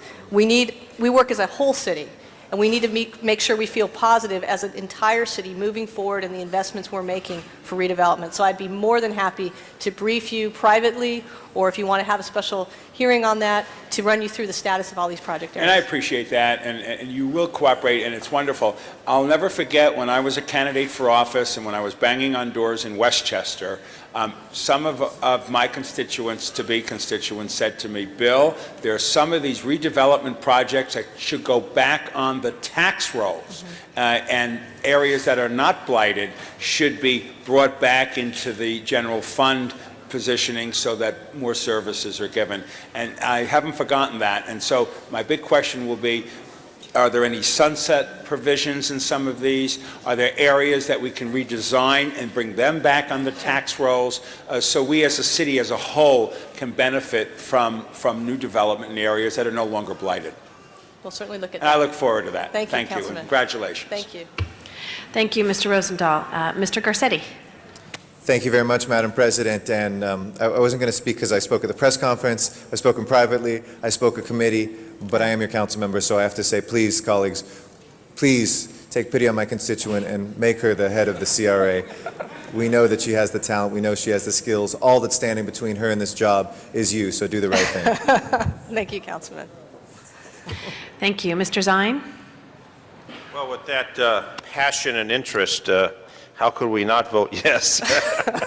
I know that your experience with the City Attorney's Office and the difficult and challenging and frustrating and caseload that you handled, the Hill, the Bay, the environment, all those different issues.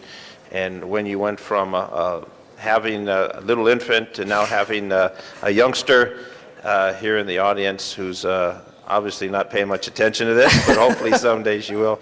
No, I wish you well with it. You definitely have the insight, the knowledge, the experience, the tenacity. I have a district that has a CRA area, and it's serviced very well by the CRA. I know they get criticized quite a bit, but at least in my district they do very well, and I'm sure that you'll carry on that tradition. So best of luck. And Eric's comments didn't move me because I was already going to vote yes for you. Thank you, Councilman. Thank you, Mr. Zine. Mr. Reyes? Thank you, Madam President. I just wanted to rise and support Thank you. Ms. Delano. Back in the early 90s, standing by that pillar. She worked for Mayor Bradley, and she was introducing Tony Pettis to us. That's right. In our council office way back when. But I do want to have one serious question. There's a lot of issues regarding housing. And there's many pockets throughout the CRA areas that are underused, land that's underused. There's land that's essentially controlled by government entities, MTA, the school district, the housing authority. I know Mr. Overham now, my understanding is, leads the economic development team for the mayor, and that there is an effort to work with all the department heads in terms of how we leverage our resources and deal with the timing issue of how we make change. I just want to advocate that there are many council offices, especially in my district, where we have many projects already in the hopper. Right. We have timeframes we need to keep. The Chinatown area, the Northeast area, the corridor along the river have great potential, underused industrial land. Right. The big debate between residential versus industrial zones. How do they come together? I look forward to working with you because these are layered issues that are very complicated. And I just want to ask you, are there certain priorities that you see as a CRA person, and how will you work with the council office to make sure that our priorities don't get lost in the shuffle? That's an excellent question, Councilman Reyes, and I appreciate the opportunity to speak on it because I think we are at this extraordinary time in the city. We have this new energy in the city. We have a number of new general managers that come with terrific resumes, with an experience of getting things accomplished, but more importantly, they come with a collaborative spirit. And where I think we're really going to make progress is seeing folks like Gail Goldberg, Mercedes Marquez, Geraldine Natz out in the harbor, Gloria Jeff in DOT, and if I can add my agency to that mix, if the 5 of us work together truly collaboratively and pay attention to what the priorities of this council is, this city is just going to transform in ways we've never seen before. Because when have you ever seen those 5 agencies work together? And I think we have an opportunity. These are some terrific general managers. And CDD, I'm sorry, I didn't mean to count out CDD because I assume they're part of the mix. Right. So I think the way that we address some of these housing versus industrial issues is we have to look citywide. I can't be in a CRA silo, neither can the harbor, neither can CDD, and we need to look at each of us bring a different set of tools to solving these problems. We have some powerful tools at the redevelopment agency. We haven't used them always the best way. But if we can team up with some of these other departments and work very sensitively in your districts with your field representatives and your planning deputies, I think we can make great headway on some of these projects that you're talking about. Well, I look forward to one of those great stellar meetings with the all-star team of the city and actually come to solutions and quick action. Yeah. Our clock is ticking with term Yes, they are. limits, and these projects tend to be rather arduous and long in terms of their time frame. So I look forward to working with you. Thank you, Councilman. Thank you very much. Thank you, Mr. Reyes. Ms. Hahn, followed by Mr. Wisar. Thank you, Madam President. Well, I am already willing to give you my vote and my complete support, as long as you don't play favorites in Eric Garcetti's district. But as you know, I have a district that has 3 redevelopment areas: San Pedro, Wilmington, and Watts. San Pedro, as you sort of alluded to, it really is exploding. I mean, our Pacific Avenue redevelopment project area next to the waterfront has about 1,200 units in the pipeline. We're having a complete renaissance in San Pedro, and I just really want to make sure that you will commit to really, making sure that the A-team is placed on those projects, because it's happening very quickly. Yes. It's become the new hot property in Los Angeles, and I really need your support on that. Having said that, Wilmington has this 30-year-old industrial park that is not complete, and we've done a lot since I've come into office, but I feel like it's languishing. Part of why I think it's languishing is that the Wilmington Industrial Park has to share the staff, CRA staff, with what's going on in San Pedro. Could I get your commitment at least to look into the idea of having them have a designated staff for the Wilmington Industrial Park? I will certainly look into it, Councilmember Hahn. One of the most important appointments I need to make is the regional administrator for the harbor, the harbor area, and that's been there for a long time. It's been open. We really need to pay attention to that. When I talked about doing an inventory of the regional offices from head to toe, I was thinking in particular Wilmington. I'm sorry. Can you hold my time? Yeah, thinking in particular, Wilmington is an area that is sharing staff, as well as in the Northeast Valley, you have sort of the Pacoima area sharing staff with North Hollywood. So we do need to find a way to solve that problem. What we really need are some energetic young people who want to cut their teeth on some of the hardest issues. And I think if we can project this image of this agency as dynamic, effective, as nimble, we're going to get some of that talent to come into our agency and work on it. So I will make the commitment to you that I'm going to take a look at it, because that's precisely the kind of inventory I'm talking about. And before I leave talking about the harbor area, I've been able to partner with Assemblymember Jenny Oropeza to introduce legislation that would turn the Port of Los Angeles into its own redevelopment area, so that we can take some of those tax increments from the shipping industry, possessory tax, which goes to the county and city, and use that for Wilmington, for San Pedro, so that those two communities can benefit from the economic engine that the port is in terms of redeveloping, particularly the waterfront, so that both those communities can have access to the waterfront, as well as all of Los Angeles. And we have, the CRA so far has been very supportive of us, and I want you to be aware of that. It passed out of an assembly committee last week, because I was able to get up there to Sacramento when you all let me leave on that plane. Remember when I was rushing out? Well, I got up there just in time to testify, and it did get out of committee. But I look forward to you helping us shape that very new, uncharted territory of making the Port of Los Angeles a redevelopment area. That's terrific. And Thank then you. one last thing, Watts has always been difficult because Watts has never, and I'm not sure will ever in the near future, have enough tax increment dollars to actually be self-sustaining to fund redevelopment.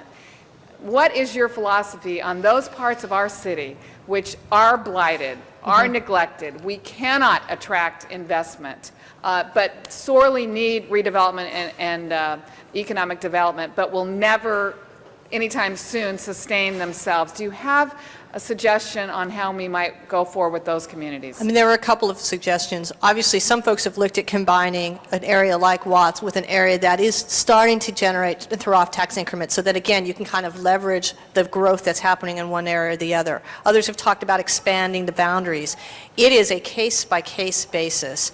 Watts is particularly difficult given where it's situated. I will tell you, my very first job as an urban planner was to work at Drew EDC doing small business generation in Watts Willowbrook area. So I mean, it's an interesting area, very tidy homes, people really struggling to make it. So this is a situation where we really do need to sit down with CDD and talk about job training dollars, sit down with Mercedes and talk about housing dollars. How can we leverage the stuff? It's not just going to be redevelopment. It's going to have to be a comprehensive approach to addressing the ills of those communities. We want to be part of the downtown redevelopment area. Okay, noted, noted. Mr. Weisar, followed by Thank you Mr. very Lamonge. much.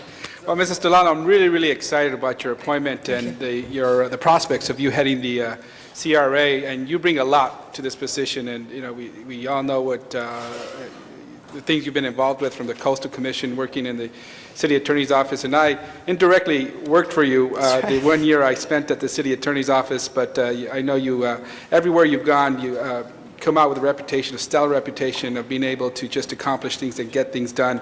And we all know, given how massive CRA is, the challenges ahead of us, it's going to be a tough job, but I know that the City Council is here to support you. I'm certainly here to support you. Thank you. And given your legal background as well and your work on environmental affairs, it's also going to add to this. Adelante East Side Project is one redevelopment project in the East Side that has been there for some time now. And now we're beginning to see the fruits of that long-planned project, particularly down First Street, where we have the Gold Line coming through, and that's really going to revitalize that corridor to bring in more mixed use along that line, more excitement. And on First and Boyle, the first stop in Boyle Heights, I think it's going to link the rest of Los Angeles to Boyle Heights, and that's a very exciting, interesting area to really work together on the prospects that go on there. I do have a question on the recently submitted memorandum by the CRA on looking at industrial zones and how they put it, slowing down the conversions to other zones. The concern was loss of jobs, loss of the income, the tax base that brings with it. Any thoughts on that? Yeah, I think it is a very important Hold question. my time, please. This is a critical issue to address. A really functional city has manufacturing jobs as well as retail jobs as well as a good housing stock. We can't let some of that very rare, we can't let it all go away. And in Boyle Heights in particular, there is this one sort of corridor of light manufacturing, M1 area that is critical, I believe, to preserve. Now, that doesn't mean that the rest of Boyle Heights cannot be developed in a way that is consistent and has a nice land use interface with that industrial. But I think that area is sort of along Olympic Boulevard, east of Sears, basically, and south of Olympic, really does bear some preservation. People have a hard time finding industrial land. That's one of the places they go, and they create very important jobs that become the ladder of opportunity for the folks that live in communities like Boyle Heights. So I actually do think it's something we need to look at very, very carefully. I happen to know a little bit about Boyle Heights, more than some of the other industrial areas, but in terms of your district, I would protect that area. That's my personal view. Great, thank you. And I would ask as well that you look at this by geographic area. Yes. Some areas we do want to preserve, other areas we need to take a closer look at. For example, the downtown arts area. Correct. With the adaptive reuse ordinance, and we've seen the resonance of that area. We have more residents moving in there than we've ever seen before. That's only going going to add to the redevelopment of all of downtown Los Angeles. In some of those areas where you do have industrial areas that have been there sitting empty, large warehouses doing nothing for decades, perhaps there we do not have to protect the industrial areas and continue supporting the redevelopment of the area to what it is today.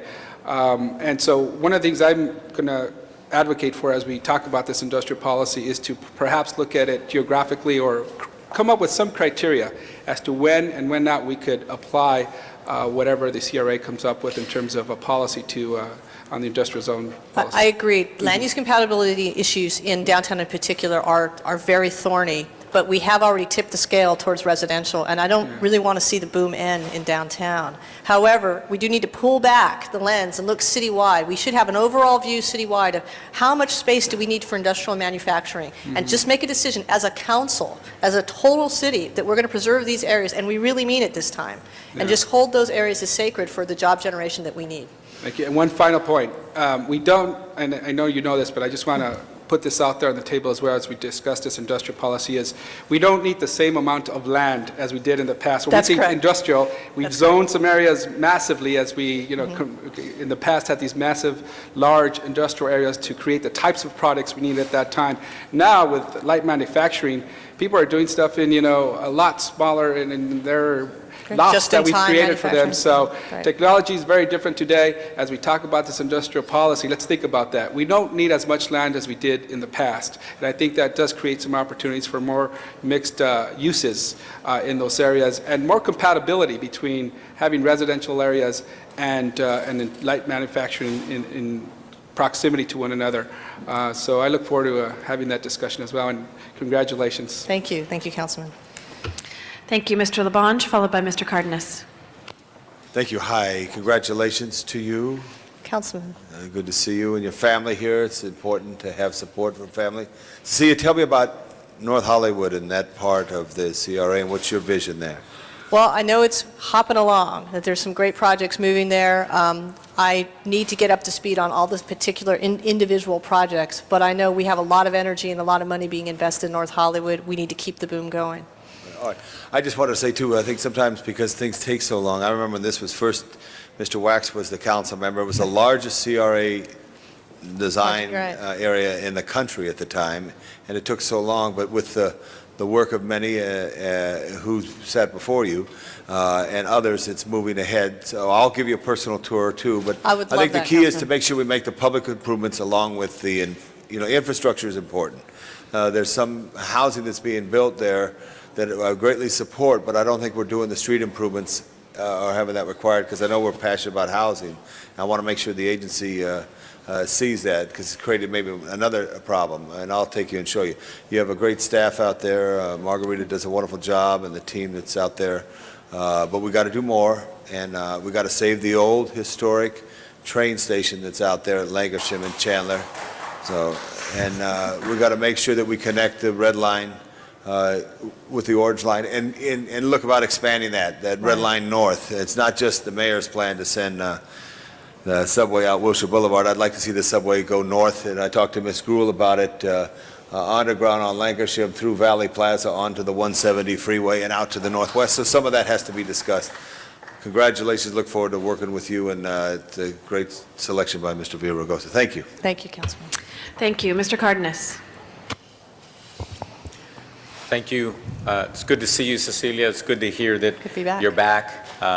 We welcome you, and I just want to remind the public what a wonderful job you did for the city of Los Angeles in really some very difficult situations, walking a tightrope between many, many communities, and you've done wonderful things for this city in the capacity of an attorney the last time you were working for the city of Los Angeles, and I just wanted to thank you again for that, and I'm really excited to see you back on board.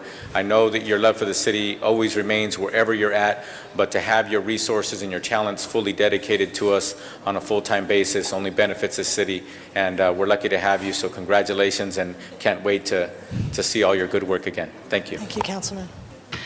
Thank you, and believe it or not, there's no one else on the queue. I would like to, however, add my congratulations. Cecilia, we've had an opportunity to work together for many, many years, and appreciate, and when you listed all of the people who are going to get together to change things in Los Angeles and make a big difference, I just want to note that 99.9% of them are women, and so we look forward to that. But I would be remiss if I didn't talk about my project and my district, of course, and I know we've had the conversation. So I'll look forward to working with you there at Valley Plaza, Laurel Plaza there in our community, and know that your expertise and passion is going to be a great addition for the CRA. So thank you for your willingness to leave private practice to come back again to the city, and to acknowledge your wonderful partner and daughter here today as well, and thank you for them allowing you to come back into public service. Thank you. So, Mr. Labange, one more thing. We were just going to vote. Appropriate with the President of the Commission, Mr. Jackson, here, if you had anything you wanted to remark about this, because I know you've been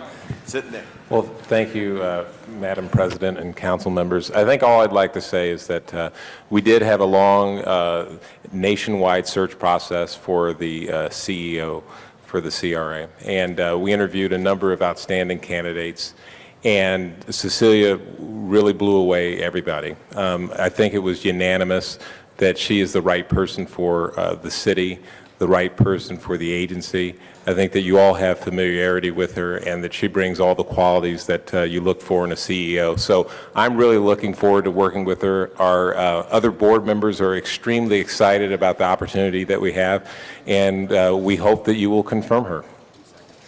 Thank you. Madam Clerk, if we could open the roll on this appointment, close the roll, tabulate the votes. 10 ayes. Congratulations. Thank you. Thank you.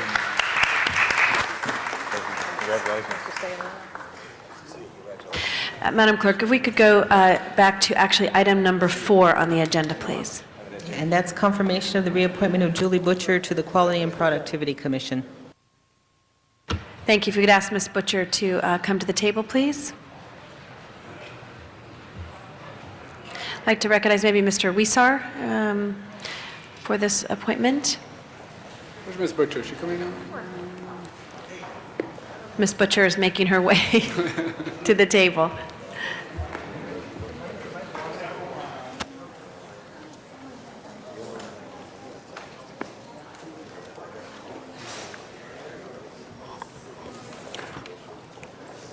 Good morning, Ms. Butcher, and nice to see you again. We had Ms. Butcher before our Audits Committee a few days ago, and the committee members were thoroughly impressed with Ms. Butcher's knowledge of this commission, knowledge of this city, and commitment. Mr. Wisar, if we could please put you on hold just for a moment. We are looking for one other member to make sure we have a quorum present in the council chambers. I thought she was looking for a uniform to have me arrested. If we could ask Mr. Parks to come to the council chambers.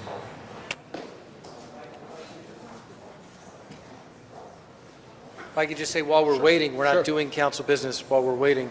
We're down to 10, and it looks like if That we is don't correct. cycle these things through, we might... That is correct, and we've asked for real Mr. this Smith to rejoin us because he was not excused from the council. Julie, you should just call the question when you get there.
moment, I just wanted to say this is Administrative Assistant Week in Los Angeles, and I know we've all been busy, and for those of us who missed saluting our administrative assistants, I ask for a second of a motion to extend it to next week. Seconded by Ms. Hahn. So we have Administrative Assistant Week next week so we can recognize the great work of our administrative assistant. I just want to let you know, Madam President, that my administrative assistant, Dorothy Perez, is so smart that she said, I'm going away this week, and she's on vacation, so we want to make sure we honor Dorothy So you next didn't week. publicly need to Didn't admit public. that you hadn't remembered. And also Tina Quebec. I think we all should mention our administrative assistants right now. Mr. Zine, we're extending the week, so we got it. Thank you. Thank you. Is that all right, Mr. City Attorney? Unanimous? Good. Yeah, it's time to get out of here.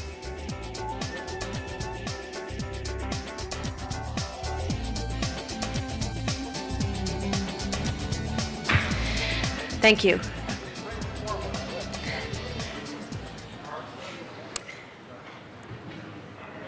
Like to acknowledge again Mr. Weeser. Thank you, Madam President. As I was saying, we had Ms. Butcher in our Audits Committee a few days ago, and the members were thoroughly impressed with Ms. Butcher's knowledge of this commission, knowledge of the city, and most importantly, her passion and commitment to this great city that we have. She has been on the commission since 2003, I believe. No, yes, 2003, and now is being reappointed, and it's coming from Councilmember Bernard Parks through our Council President, Mr. Garcetti, and I'm proud to say that she's not only what many consider one of our family members for the city, but she's also constituent in CD14. So, Ms. Butcher, with that, can you give a little bit about what your thoughts and experiences have been these last few years on the commission, and what your thoughts about how do we go forward to improve what we have? Thank you, and I want to thank Councilmember Parks wherever he is. I think for his service and for his open-mindedness, and obviously his open-mindedness and willingness to reappoint me. It's a great city with a great workforce and incredible potential. And there's not a lot of places in the city that where anybody's looking at the entire city, and I think that's one of the criticisms I would still have of the city, that it acts like 43 separate departments as opposed to a cohesive city. And I think the Quality and Productivity Commission is one small place where that opportunity to look at the entire city is. And even in a great city, there's always things that we can do better, and I think that's got to be our commitment, and that's certainly my commitment to pestering, bothering, annoying, jumping up and down, advocating all of those, what's necessary to keep this city moving forward. And I thank you as well. Yeah. Thank you. I know we've expressed to the Commission our desire to have our Audits Committee work closer with the Commission so that we're sharing information, sharing ideas, and I know that the Commission has come up with a number of recommendations to the city in the past about how to improve our delivery of services to the residents of Los Angeles, and I look forward to working with you as the chair of this committee to continue doing that. So an early congratulations, and colleagues, I strongly recommend the reappointment of Ms. Butcher to this commission. Thank you.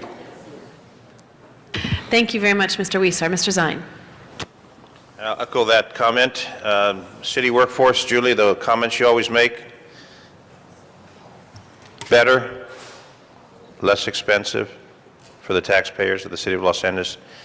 Management, labor working together. I know you've spearheaded that program, bringing management, labor together to get things done. So you've done well on that commission. We're going to keep you on that commission and continue having that workforce serve the people of Los Angeles to keep paying those bills. Thank you very much, Mr. Zine. I'll add my congratulations. Julie and I worked very closely together, and she is one of those individuals that thinks outside the box and willing to roll up her sleeves, and I appreciate that. Madam Clerk, if we could open a roll on this appointment, close the roll, tabulate the votes. 10 ayes. That item has been approved. Colleagues, I'd like to remind everyone that we do only have 10 members. We do have a couple other items that are important, including a special item that I'd like to go to now and introduce. This has been handed out to each of you. It is Special 1 on the regular agenda. If I could acknowledge Mr. Rosendahl on the findings. Thank you, because Madam it's a Rule President. 23, yes. Appreciate it. The motion that has been passed before you, special number 1, relates to an action taken by the Board of Water and Power Commissioners on April the 18th. And today's the last day for us to act on an action that they did. So we're bringing in right now provisions of Charter Rule 245 that we have an opportunity in the council to move it to committee and let our committee take a look at what this action was. Rule 23 of the city gives us this opportunity to act right now today, and that pursuant to 245, that this goes to the committee that we have, that Jan Perry is chair of, so that we can discuss this more fully. There's some real troubling issues about comparative fees and a survey that was done and an inclusionary process that's transparent. So I ask my colleagues for their support on moving this to the committee. Thank you. Thank you. Mr. Weiss, you want to speak on the findings? I hate to do this, but I didn't hear the findings for Rule 23. What was it that, why was it that this matter couldn't have been put on a regularly scheduled agenda? That's Rule 23. Yeah, because today is the day, the 28th, the last day of action that could happen under the rule, and the findings, the rate hike approved by the DWP commissioners before the results of a survey of comparable hikes were put in place. No, but the... So, Mr. Weiss, the issue, I think we're calling, today is the last day for us to act, and so therefore if we choose to act, that's why Rule 23. Your question is whether or not we could have brought to our attention earlier. In fact, it was not. Am I being asked? I have been told before, this is a five-day clock under the city charter. You have 5 days under Section 245 for the council to take jurisdiction. I have been told before by someone sitting in your chair that bringing a 245 on day 5 of 5 and simply saying today is day 5 of 5 is not a sufficient finding under Rule 23. That's what I've been told publicly by someone sitting in your chair. And I think that was me that told you that at the time. And if I'm asked, I will say the same thing, that alone is not a sufficient finding. Well, I would like, so are these sufficient findings? Not in my opinion. That's the opinion of the city attorney. Obviously, we as a city council can opine differently if we so choose. I now have, this is again on the findings, Ms. Hahn, followed by Ms. Wiesar. Mr. Wiesar, excuse me.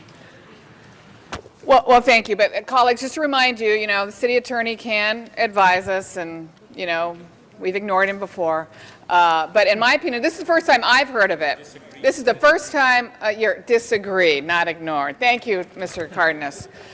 This is the first time I've heard of it, and frankly, to me, I didn't like the way I heard that this happened. I'm a big believer in making sure all stakeholders are at the table before a major decision is made about an issue. This was an increase in rate or fee by the DWP. This is very similar to what we've done before when we've heard commissions have taken actions before they consulted those who were most impacted by those decisions. This is the first day I've heard it. So in my mind, I will vote for us to suspend our rules and vote and take this issue into our jurisdiction today because it's the first day I heard about it. It's the last day to act. That's enough findings for me. Thank you, Ms. Hahn. Mr. Wiesar. Thank you. I'm going to ask for the indulgence of my counsel and slow down a little bit for me and the public. What is Rule 245? Hold my time, please. And what does it do? What's the rule? Let's see if we could apply the facts to the rule. Charter Section 245 allows council to take jurisdiction over an action taken by one of the many boards the city has. It's an appellate type of a measure. The city council has 5 council days within which to assert jurisdiction. Today is the 5th council day. However, our past advice has been that on Charter Section 245, because they're public meetings and publicly agendized, that in itself does not make it an exception to the Brown Act, the fact that today is the last day. So a Rule 245, in order to insert Charter Section 245. Charter Section, you would have to agendize it. Correct, and those are regularly done via Rule 16 motions within a few days after the board's action. And so the issue today is not, the findings, how does that fit into this? What are the findings that were raised? Well, the findings, Hold my time, please. the Rule 23 is the vehicle on which the Charter Section 245 jurisdiction is being placed before council, or is attempted to be placed before council today. The Rule 23 motion requires that findings be made, and I regularly state the findings, especially if I agree that the findings are there, that there's an immediate need to act, and this immediate need to act arose since the posting of today's agenda. Today's agenda was posted on Tuesday, and so what council has to make a determination, and again, it's council's determination, not the city attorney's determination. It's council's determination whether, since the posting of today's agenda, there's been an occurrence that caused this to become an urgent matter. So it's up to us, the council, to decide whether it's of such urgency such that we want to assert this rule. And as I heard from Mr. Rosenthal, the urgency is, Mr. Rosenthal? Yeah. And what the action taken on the 18th of April by this board would go into effect. And we just heard about it. We think we need more discussion. We need to understand the survey and do the findings. But the fact that we just heard it today, we want to exert our jurisdiction as the policy group to consider this to the committee that Jan Perry is chair of. But if we're the arbiter of that, City Attorney, to determine what the urgency is, that's a pretty flexible latitude we have to determine what's of urgency, correct? Well, it's your decision. However, if the decision is challenged in court, a court will, you have to evaluate whether council's decision was reasonable and whether council actually did make the sufficient findings regarding the immediate need to act and that something new has occurred since the posting of today's agenda. So we're looking for findings to determine whether this is of such urgency to assert this. And I'm looking forward in this discussion to hear what that urgency is. I still need to clarify that now that I understand what the rule is. Thank you. And there, Mr. Weezer, the urgency is for us to take action today because we would lose the opportunity to take action. So the urgency on Rule 23. If we so choose to take it up today, because that's the findings require us to take it under Rule 23, then we would determine whether or not we wanted to actually have that item then come before the City Council, that item 245. Normally what would happen, it would be going back to the committee responsible for that item. Great. Thank you. Thank you. Yeah. Yes. Back to the committee so that the committee has the opportunity to do that. Yes. We have a few more council members, Mr. Reyes, Mr. Rosendahl, Mr. Cardenas, and Mr. Weiss. And Mr. Zine. Colleagues, I just would like to emphasize that this body has the ability to make this a significant issue, so significant that we can essentially bring it back to committee. My understanding, it's an issue of fees, it's an issue of impact, fiduciary responsibilities, how we impose upon our constituents, how we impose upon the private sector. These are very important issues to this body, to the city. It, to me, is enough that past the fact that it is the fifth day, it is so urgent to me that it should be sent to committee, and I want to support that. What I have just stated should be part of the findings that will get us to that point. It's been a long morning, folks. Let's just send it back. It's our purview. I ask that we support our colleagues' efforts and sending it back to committee. Thank you, Mr. Reyes. Mr. Rosendahl. I have nothing more to say. Nothing more to say. He Okay. just, Thank you.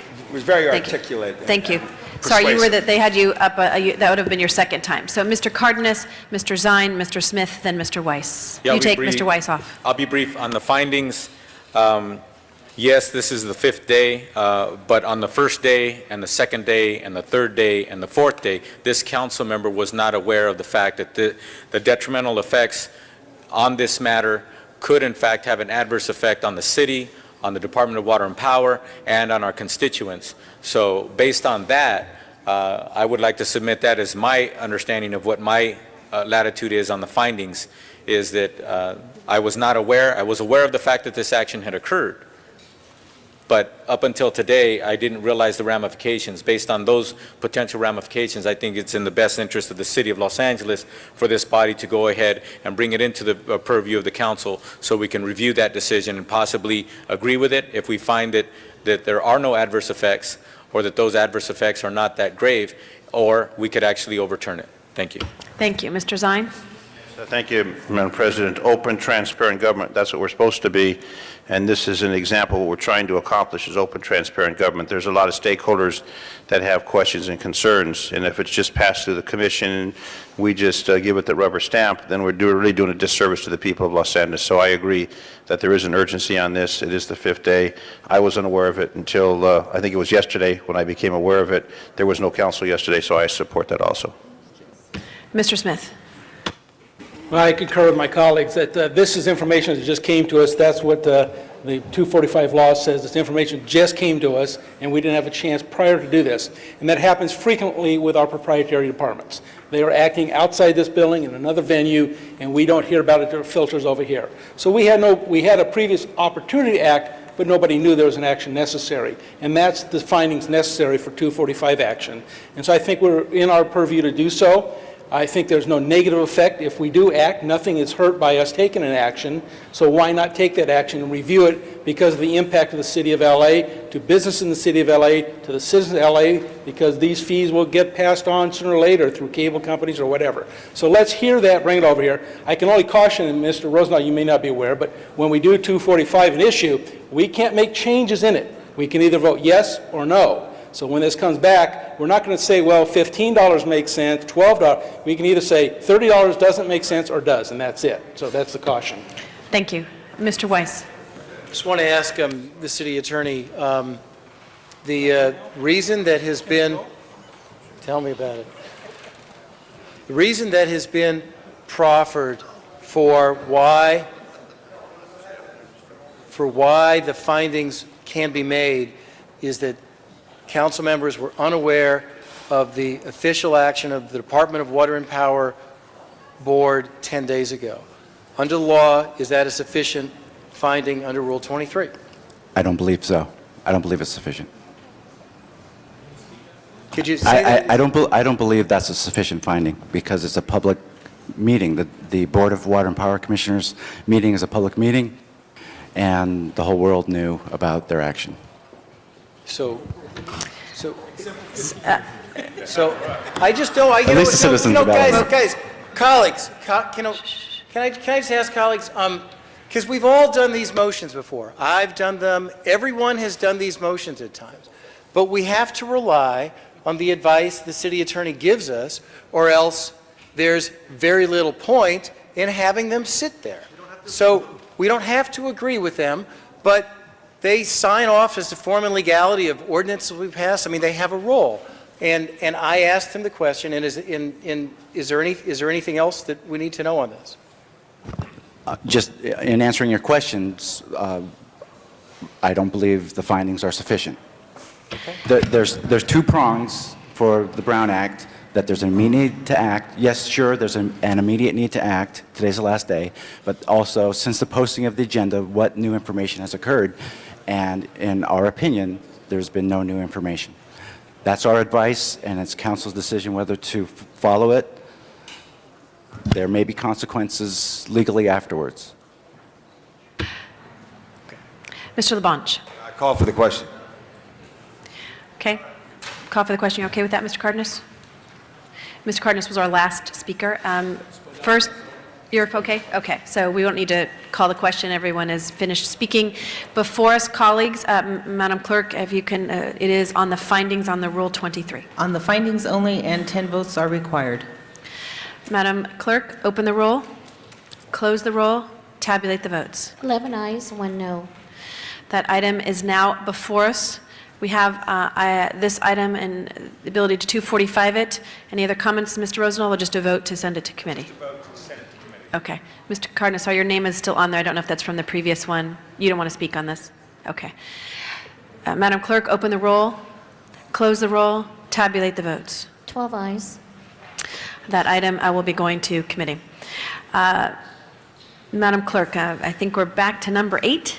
Would that be Yes. correct on the regular agenda? And that was called special by Councilmember Parks, and there is a Transportation IGR Committee report that has been submitted. And before Mr. Parks speak, I know we have several people in the back of the room from our city departments. I see DOT.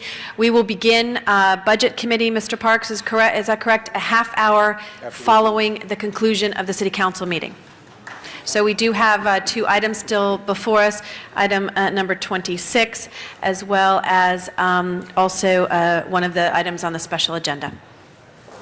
Thank you. Mr. Parks. Thank you, Madam Chair. Colleagues, this is a very important item for us. Recently, Senate Bill 1507 came forward to alter the composition of the MTA Board. We all know the importance of MTA to our overall transportation and infrastructure strategy in this region, and particularly the City of LA. Currently, as is composed, the City of LA has 4 members. The mayor, he appoints 2 public members, and then there's appointment of 1 member from the LA City Council. That represents about 30% of the board, even though the City of LA represents about 39% of the population in the area that's impacted. There is a bill going forward to eliminate one of the positions from the City of LA and give it to another area of the county. This is an important issue today because on April the 25th, this item went before one of the committees in the Senate, and they passed it, I believe, at a vote about 10-3. 10-1? And, pardon? 9-1. And so it's important that we as a city go on record that we oppose this bill. It's also important, and you may have gotten a notice or a note from the mayor's office asking each and every one of you to look at your local assembly and Senate contemporaries so that you can make those phone calls and express adamantly that this is something that it will harm the City of LA in the sense of our representation on very important MTA issues. So I ask that we move this unanimously. Mr. Karsh is here, that we can send the clear message where we stand on this issue. And although we may be a little step behind because of committee action, but I think we have enough time to clearly turn this around in favor of the City of LA. I ask for an aye vote. Thank you, Mr. Parks, and we do all have our note on some of the people we need to call, so we will make those calls today. Madam Clerk, open the roll on this item, close the roll, tabulate the votes. 12 ayes. And just for the record, on the special one we just discussed on the Rule 23 and 245, we did have 2 speaker cards, Jeremy Stern and Dean Leavenworth, both for the proposal before us. Want to acknowledge that for the record. Madam Clerk, next item. Next item is item number 26, and that was called special for cards from the public. I'd like to ask Melrose Larry Green and Sylvia Lynn Hawkins. Hello. Item 26 is really very important, and I hope you'll all listen to what I have to say. This is relative to declaring Israeli Independence Day a special event in the city of LA. Never in the history of the state of Israel has it been more important for all of you from the city council to support the state of Israel. Never. With what's going on, with the craziness coming out of the mouth of the so-called president of Iran, that he wants to annihilate Israel, talking like Adolf Hitler in the year 2006, and basically the American Congress saying and doing nothing except for my good friend Charles Schumer, the senior senator from New York. I reminded him once that he is the senior senator from New York. I would like you all to know that Israel is not just a bunch of rabbis davening in front of the Western Wall. It's a vibrant country. If you go to the festival in Woodley Park, you can take the Orange Line, you'll be amazed at what the Israel of 2006 is. Hope all of you will visit Israel. I hope that Mayor Villaraigosa will be there. I congratulate him, by the way, on being selected one of the 50 most beautiful people in the Spanish People magazine. Hopefully there'll be a Jewish people, and maybe Bob Hertzberg, Jack Weiss, and I could be selected to that. So that's May 7th in Woodley Park, and I hope to see you all there. And you don't have to be Jewish to go to the Israeli festival. Are you Jewish, Wendy? Wendy Gruhl, are you Jewish? I didn't know. I am not. My husband is. You're, okay, well, that's good enough. I know you'll be there, Jack Weiss, and I hope that Mayor Villaraigosa will be there, and the rest of the other 14 of you, too. Thank you very much. Thank you. Before we go to our next speaker, colleagues, I just want to remind all of you that unless you have been excused from the council meeting, you cannot leave the council meeting unless you've been excused and given the permission so that we can keep our quorum. Thank you, Mr. Padilla, for coming back. You had been excused. I appreciate you being back in the room. Please, Ms. Hawkins. Good morning, everyone. As a good, happy, joyous residents, we, the United States of America, Israelites of the 58 states, are happy to continue to enjoy Independence Day with great joy and happiness on May the 7th. Let's continue to stand strong and in order in our 58 states with all the other 18 races. As we continue also to stand independent from all other countries and states in trades of food of my private part, clothes, and in electricity, and in transportation, in trades, and all illegal deals and contracts of all of the other 114 countries. I am very happy to be a resident of the United States of America, and I'm very happy to know that we are getting in order trades, deals, dealing with transportation, and all illegal things that is going on in businesses. I'm very happy to know that we are a state that can stand independent with over 2,000 trades. We do not have to go and depend on with metal, zinc, or any kind of electricity or making of food or clothes or nuclear bombs with any other states or any other government. And that is what makes us as Jewish residents independent from any other country. So I'm very happy for a United States of America Jewish people. Thank you very much. My name is Sylvia Hawkins. Thank you for your comments on the Israel Independence Day Festival. Madam Clerk, open the roll on that item. Close the roll. Tabulate the votes. 11 ayes. I believe that is the end of our regular agenda, Madam Clerk? Yes, Madam President, and if you just, do you wish to recess and go back to the special meeting and take up special meeting item number 1? Yes, please. Item number 1 on the special meeting. And I'm not sure, Mr. Stern, Jeremy Stern, are you here for the special item number 1, or was that special number 1? Okay, he was on the other item. Okay, thank you. If I can, I know Mr. Cardenas on item number 1. Thank you. Could I have somebody up here from the CAO's office? Thank you very much.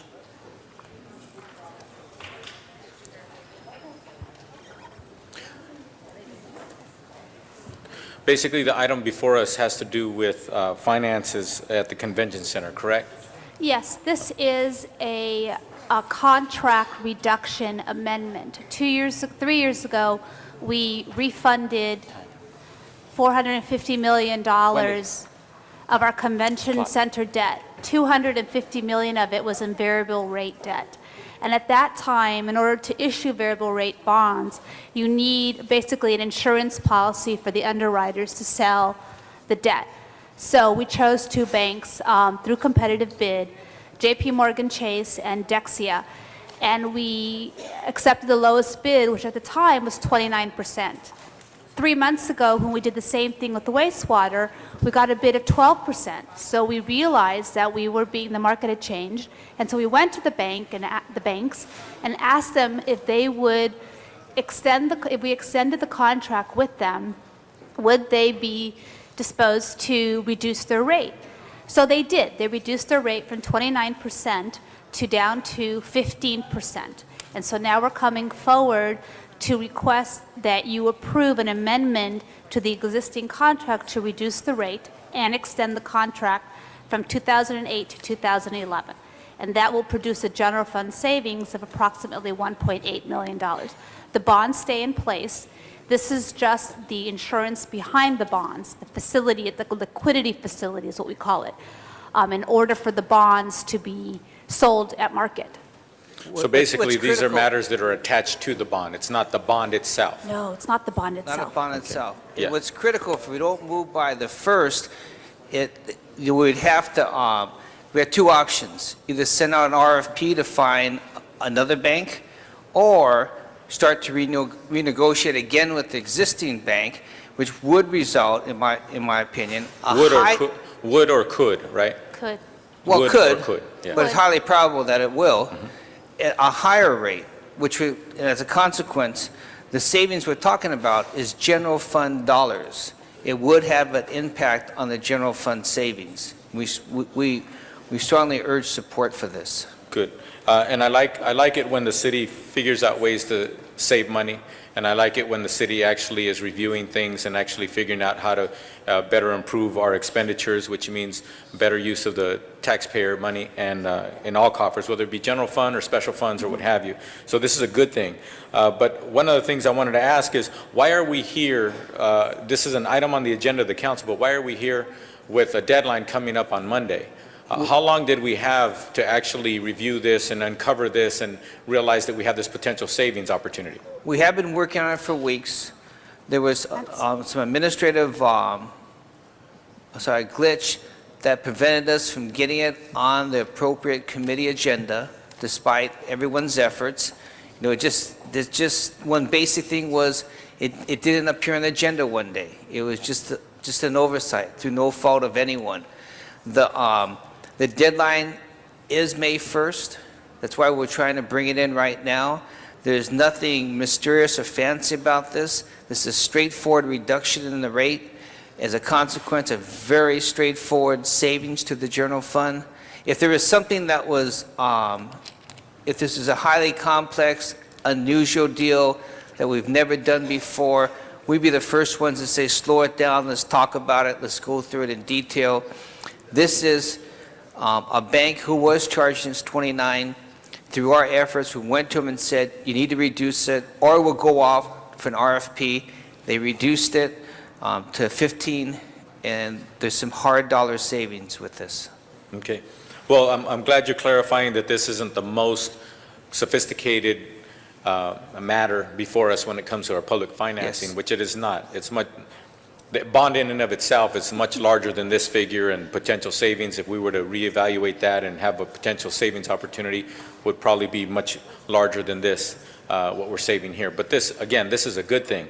But one of the things I wanted to hopefully clarify, and I'm having to bring this up again and again and again, Mr. Fujioka, why is this matter on the city council agenda? Is this an administrative matter? Is this a matter that actually requires these kinds of decisions to Yes. actually pass through the council body or not? Yes, all Yes, of it our is. agreements. On wastewater, for example, it's in the actual resolution that you approved that we have authority within certain rates to renegotiate. When we did the deal 3 years ago, we didn't do that. We just didn't think about it. We've learned since then that, a reduction, you would think, oh, you can go ahead and approve it. But we felt that the documents themselves that had been before you in 2003 did not give us the authority to do this without your permission. So the resolution you have before you will now give us that authority. So if the rates go down again, administratively, we can go ahead and reduce that once again. But we just didn't feel we had the authority, and the city attorney actually agreed with us. I mean, we did this in consultation with the city attorney's office, and we felt, to be open and public about it, that we would come to you and basically say, we don't feel we have the authority to do this on our own. We need the mayor and council to approve it. So when it comes to the city of Los Angeles and the decision-making individuals, be it staff, be it the executive branch, the legislative branch, et cetera, who has ultimate responsibility for making those decisions? Perhaps not this specific one here today, although it is going through council, and the city attorney did give the opinion that the documents on this particular bond didn't allow it to be done any other way other than having to pass through the council. Who has ultimate responsibility and authority when it comes to the broader issue of the public finance issues of the city of Los Angeles, such as bonds? Both the council and mayor. Both the council and the mayor? Yes, first the legislative body, which would be the council. If the mayor felt that there was an issue that he wanted to weigh in, he has that opportunity, but it is the legislative body, absolutely. And that's basically an interpretation of the city charter, correct? Yes, it is. The language in the city charter basically Yes. tells us that? Okay. Yes. All right, thank you very much. Thank you. Mr. Parks? Thank you, Ms. Brew. I just have two questions. Just tell us quickly why it's so important we do this today. We are doing this today because the contract amendment expires as of May 1st, so we need to get it done today to lock in this deal. Okay. Also, the original deal in 203 saved the city how much money? It was $72 million. Okay, and this adds another 350,000 per About 1.8 million. per year, 350 per year, over 5 years, 1 point something million dollars saving by doing this today. Yes. Okay, thank you. The item is now before us. Madam Clerk, open the roll, close the roll, tabulate the votes. 11 ayes. That item's been approved. We'll ask that to go forthwith. Thank you.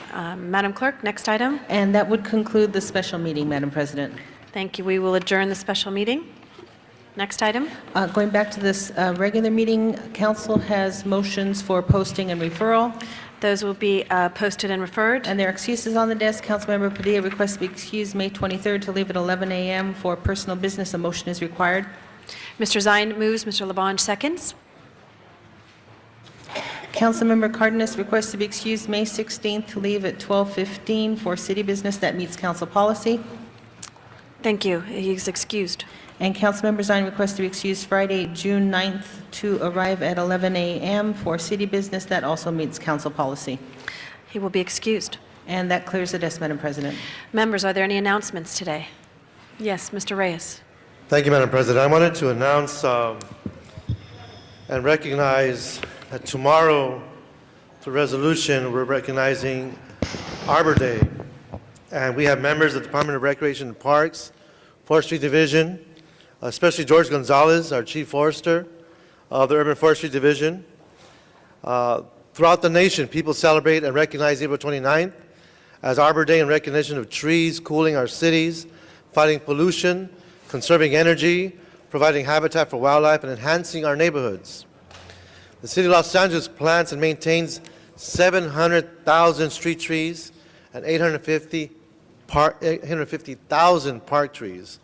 Our own Bureau of Street Services, Urban Forestry Division, Department of Recreation and Parks, Department of Water and Power have been instrumental in the city's 20th consecutive year of recognition as a Tree City USA by the National Arbor Day Foundation.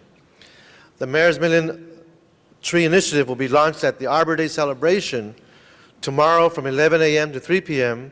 at Sycamore Grove Park at 4702 North Figueroa Street in Highland Park in my district. I encourage everyone to participate in this wonderful celebration tomorrow. There'll be live entertainment, a tree planting ceremony, and other fun activities for the whole family. So we have George Gonzalez with us, our Chief Forester, and maybe just, it's okay for him to share a few words on tomorrow's event? Let's say yes. Go ahead. I'll be brief. I just hope that all of you can attend. This is important not just for those of us that are in urban forestry, but if you value clean air, if you value clean river, clean harbor, clean bay, then you value trees, you value Arbor Day. I hope to see you all there. Thank you very much.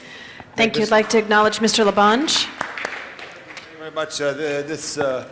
Salute you on Arbor Day. It's a great day. Get your hands dirty and plant a tree. But also I want to say we have Walk America this weekend. We have Walk America with the March of Dimes program in Griffith Park to help babies. And I want to thank all our city employees who are in that walk and congratulate them. Thank you, Madam President. Thank you. Yes, Mr. Zine. Just all of you announcements. I'm sorry. We'll go over here. And please, colleagues, ask all of you to stay. We do have adjourning motions, and we need 10 members present to do so. Ms. Hahn. I also just wanted to salute George, our chief arborist here, and want to just, in terms of Arbor Day, I want to really thank you for what you're doing in a neighborhood in San Pedro who unfortunately had to lose some trees some precious trees, but George and the department have worked really closely helping to replant those trees, and it's been actually a success. So he really does love trees. It pains him to remove them even when they're diseased and dying, but he's made a little neighborhood in San Pedro very happy by his care and understanding of trees. I want to make another announcement. I know it's graduation time coming up, and I want to take a point of special privilege and announce that my son Mark, my baby son Mark, who's 21 years old, will be graduating tomorrow from Pepperdine University. And Congratulations. He'll be graduating with a Bachelor of Arts, Liberal Arts, and he will be getting his teaching credential. And his goal is to teach math in high school. And he's already been interviewing with LAUSD and other school districts who say that he has a job come September. So I'm very proud of him. Thank you. Congratulations. Any other announcements? Sure, I have a number of announcements. And congratulations to Mark, and George, thank you for the wonderful work you're doing. And Mr. Reyes, thank you for bringing that to our attention. On Sunday, April 30th, from 7 a.m. until 11 a.m., you're invited to participate in the Nike Cinco de Mayo. That's Mayo, M-I-L-E, not M-A-Y-O. You get it? Charity run. It is the second annual, and it starts at El Pueblo Historical Monument at Placita Olvera. I'd like to thank the collaborating agencies that made this event possible: the Los Angeles City Community Development Department, the Asian American Drug Abuse Program, Aztecs Rising, Children's Hospital Los Angeles, Children's Institute, Venice Community Housing Corporation. And as you know, council members and public, we are faced in this country with a issue of more and more of our children obesity, with obesity issues that lead to diabetes and other medical issues later on. This is our city's contribution in helping children learn more about the importance of being healthy, eating right, and having exercise in their daily lives. Secondly, on that same day, I want to invite you again to Fiesta Broadway on April 30th. This event starts at noon. Earlier today, we recognized one of the singers, performers of that day, Graciela Beltran. Also there to perform is Grupo Bronco, Paquita del Barrio, one of my favorites. And if you're a male, I encourage you to listen to the words of Paquita del Barrio. Admission is absolutely free. This is the 17th annual Fiesta Broadway event here in downtown. Also, I want to announce for residents who live in Boyle Heights, we have a bulky item pickup day this Saturday, April 29th at Our Lady of Talpa Church, 2914 East 4th Street. Myself, along with the church, are organizing a day where residents could bring their bulky items and do a spring cleaning to bring electronic waste, hazardous household waste, anything they wish to drop off. I hope to see you all there. And finally, I want to invite residents of Northeast Los Angeles to attend the International Kids Day Fair at Yorkdale Elementary School at 11 a.m. Saturday, April 29th. The Kids Fair will feature health screenings and informational booths, fun activities for children, including a bicycle raffle, face painting, a petting zoo, and entertainment. Admission is absolutely free. And the sponsors of that are Citibank, White Memorial, Southern California Edison, Eisner Pediatric, Altamed, Eastside LRT Constructors, Historic Highland Park Neighborhood Council. Hope to see you all there. Lots happening this weekend in District 14. Thank you. Mr. Zine? Oh. A couple of events. Saturday at the Hilton, the Summit for CPAB with the Los Angeles Police Department. Wish all the CPAB members a pleasant day there. I'll be attending that. Also at 10 o'clock, there's going to be a memorial for the LA airport officer, Tommy Edward Scott, who was killed on the line of duty. And that's going to be at 10 o'clock on Saturday on Lincoln Boulevard between Loyola and Sepulveda. And the public's invited to that memorial for Officer Tommy Edward Scott of And the Mr. Airport Rosendal's Police. district. That's Pardon in me? your district, Mr. Rosendahl, the event? I will be there tomorrow morning at 10 o'clock. We're having an official program, and we invite especially the people in the Westchester area that are seeing this today and tonight to come over to Lincoln Boulevard near Sepulveda and honor a slain officer in the line of duty from the airport police who gave his life a year ago tomorrow. I'm sorry, I didn't know Thank you. That's Mr. okay. Rosendahl was, didn't want to tread on your territory. I will be there also, in respect. Looking forward to that. Thank you, Mr. Zine. Mr. Parks has an announcement. Thank you, Mr. Grue. Thank you, Madam President. We have several events in the 8th District on tomorrow, on April 29th, 6:30 p.m., the annual Alumni Award Scholarship Banquet honoring the, hosted by the USC Black Alumni will be held in the Bovard Auditorium. Also tomorrow, April 29th, from 10 a.m. to 5 at the Victoria Regional Park in Carson. There'll be the 12th Annual Children Athletic Games. And also, this is in the 10th District at the Nate Holden Performing Arts Center. There'll be a two-day event honoring famous actress and legend Ruby Dee and playwright Nick Latour at a two-day event. On the 29th, it will be the Evening of Theater, and on the 30th, it will be the 8th Annual Celebrity Spring Roast.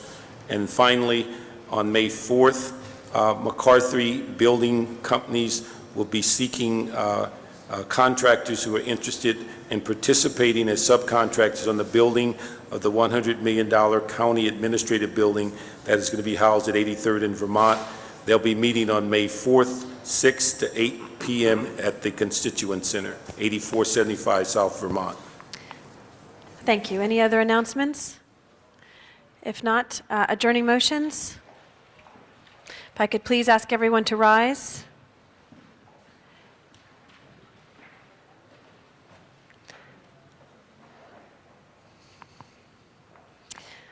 Thank you. Adjourning motions. Mr. Weeser. Thank you very much, Madam President. Council members, I move that we adjourn in the memory of Jane Jacobs. Jane Jacobs died April 25th at Toronto Hospital. She was 89 years old. Jacobs was the nation's foremost advocate for vibrant and healthy American cities. In her masterpiece, The Death and Life of Great American Cities, she taught us to champion cities, but she also urged us to prioritize the people and community connections that bring those cities to life.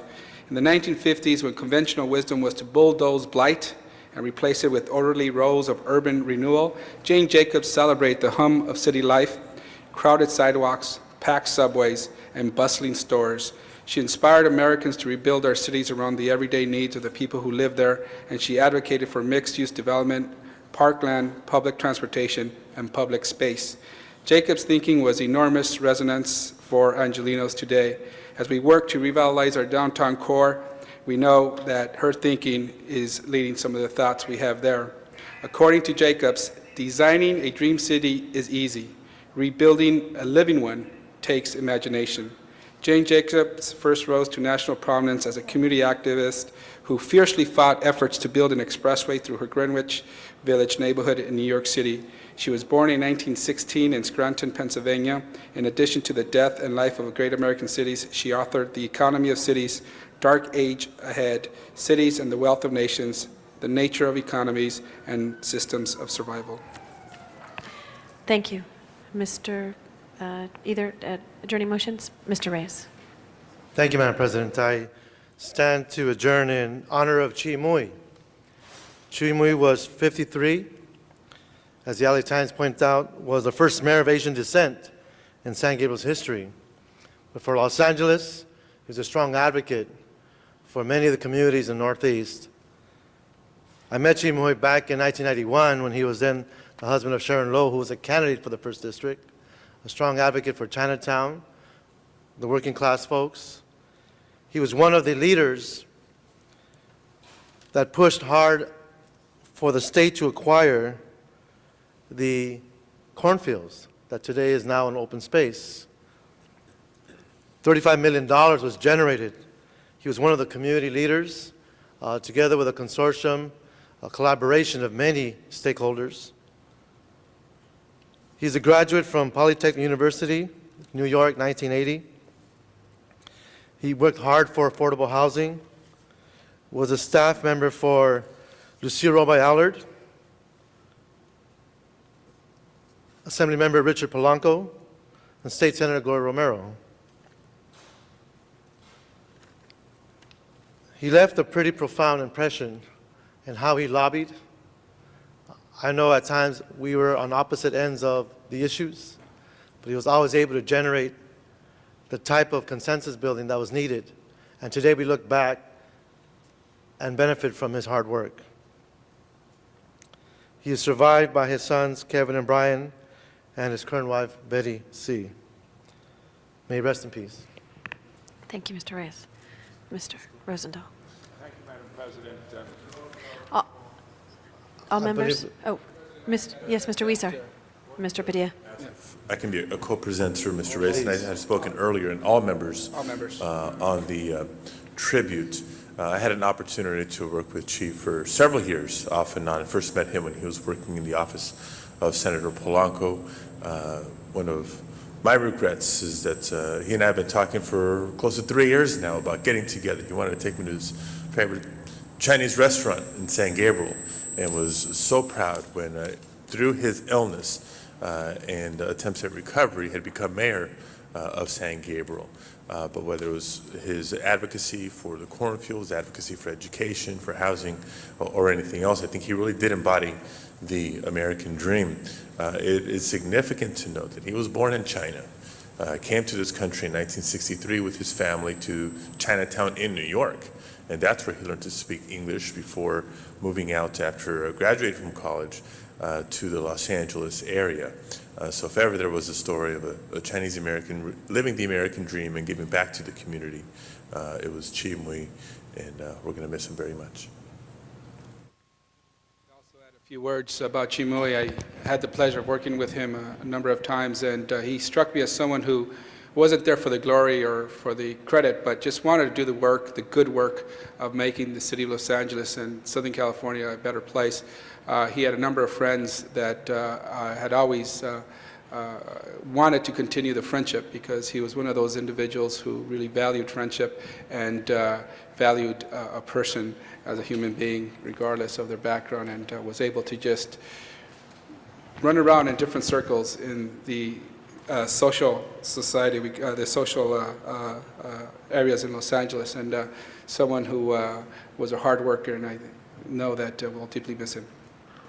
And I just wanted to add too, which he was so instrumental, I believe, in the cornfields and bringing the Chinatown community together with the river community, as you, Ed, has brought everyone together there, and as Michael has started that, and it was such an important victory for Los Angeles. And I think of a lot of people on the cornfields, but he's right up in the front of the pack as he led that effort there, and so pleased to see him elected mayor. So sad to learn of his illness, and so sad to learn of his passing. Thank you. Mr. President, and as we talk about inspirational people, I'd like to sadly announce that Betty Factor, who was 82 years old, passed away. I got to know her during the campaign. She was one of these people who had a vision and a dream.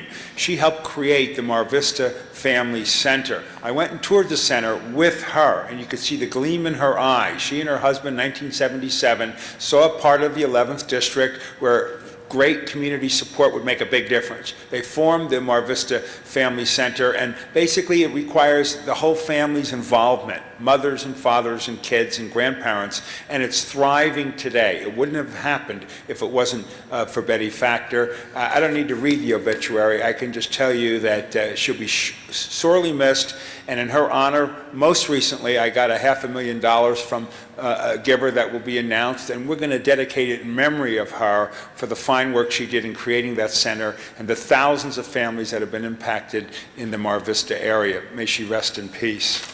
Second one I have is Mary Bush, who's the mother of Fran Diamond. Many of us know Fran Diamond, a great environmentalist, sits on the oversight committee of Prop O and lives in the Palisade. Her mother died on Tuesday at age 88 after a long illness. She's the grandmother of 2, great-grandmother of 4, and she'll be missed by all. May she rest in peace as well. Thank you. Yes, maybe all members for that. Thank you. Colleagues, on behalf of Councilmember Herb Wesson, I'd ask that we adjourn April 28, 2006, adjourn in the memory of Mrs. Barbara Connolly Smith. She was born on July 25, 1919. Mrs. Smith took great pride in her naval service and being a veteran of World War II. She passed away on April 27th. Mrs. Smith is survived by her husband, Wilbur Smith, her brother Billy Connolly, her sons, Paul Smith, Kevin Smith, her grandchildren, Adrian Smith Bishop, Ashley Smith, Ryan Smith, David Smith, and Daniel Richter, her great-grandchildren, Eleanor Jewel Bishop, and a host of relatives and friends who will miss her dearly, and ask that we adjourn in her memory today. Yes, Mr. Parks. And on that, and also many of us have had the benefit of using Paul's work as it's come through Housing Committee and a variety of things. He's been very instrumental in helping us on the Ad Hoc Stadium Committee. And when he's involved in the project, it is something that's tremendous staff work, and certainly with the Marlton Square deal, and everybody remembers all the moving pieces on that, he's been the architect on so many, and so I'd like to be added as the second. Let's ask all members to be added to that, and our condolences to Paul. Thank you. Madam Clerk, call the roll for adjournment. I'm sorry, Mr. Parks. She just won't look over here. She has a blind spot. Thank you, Ms. Grew. I'd ask that we adjourn in memory of Ferdia Akins Harris, a longtime community leader and activist. She was born in Texas. He had a notable career in community service dating back more than 50 years. She served at one time as a senior deputy for former 8th District Council member Billy Mills. She was employed with the City of LA as a management specialist 2 in CDD, where she retired after 30 years. She had a natural ability to organize and formulate organizations. Together with her formal education at Pepperdine, where she received a master's degree, this resulted in the network of block clubs that worked for community beautification, crime reduction, education, scholarship, and a myriad of improvements. In 1963, she formed the Council of Community Clubs. And in 1995, after retirement, the Community Development Department recruited the Council of Community Clubs to organize and operate a special earthquake preparedness program, which was headed by Ms. Harris. In Mrs. Harris' home, her walls are lined with numerous plaque certificates honoring her at all levels of government and private charity. She passed away at the age of 91 on Thursday, April the 20th. Funeral service will be held tomorrow at Angelus Funeral Home at 10 a.m. Thank you, Mr. Parks. Madam Clerk, call the roll. This meeting is adjourned. Budget and Finance Committee will begin in 1/2 hour.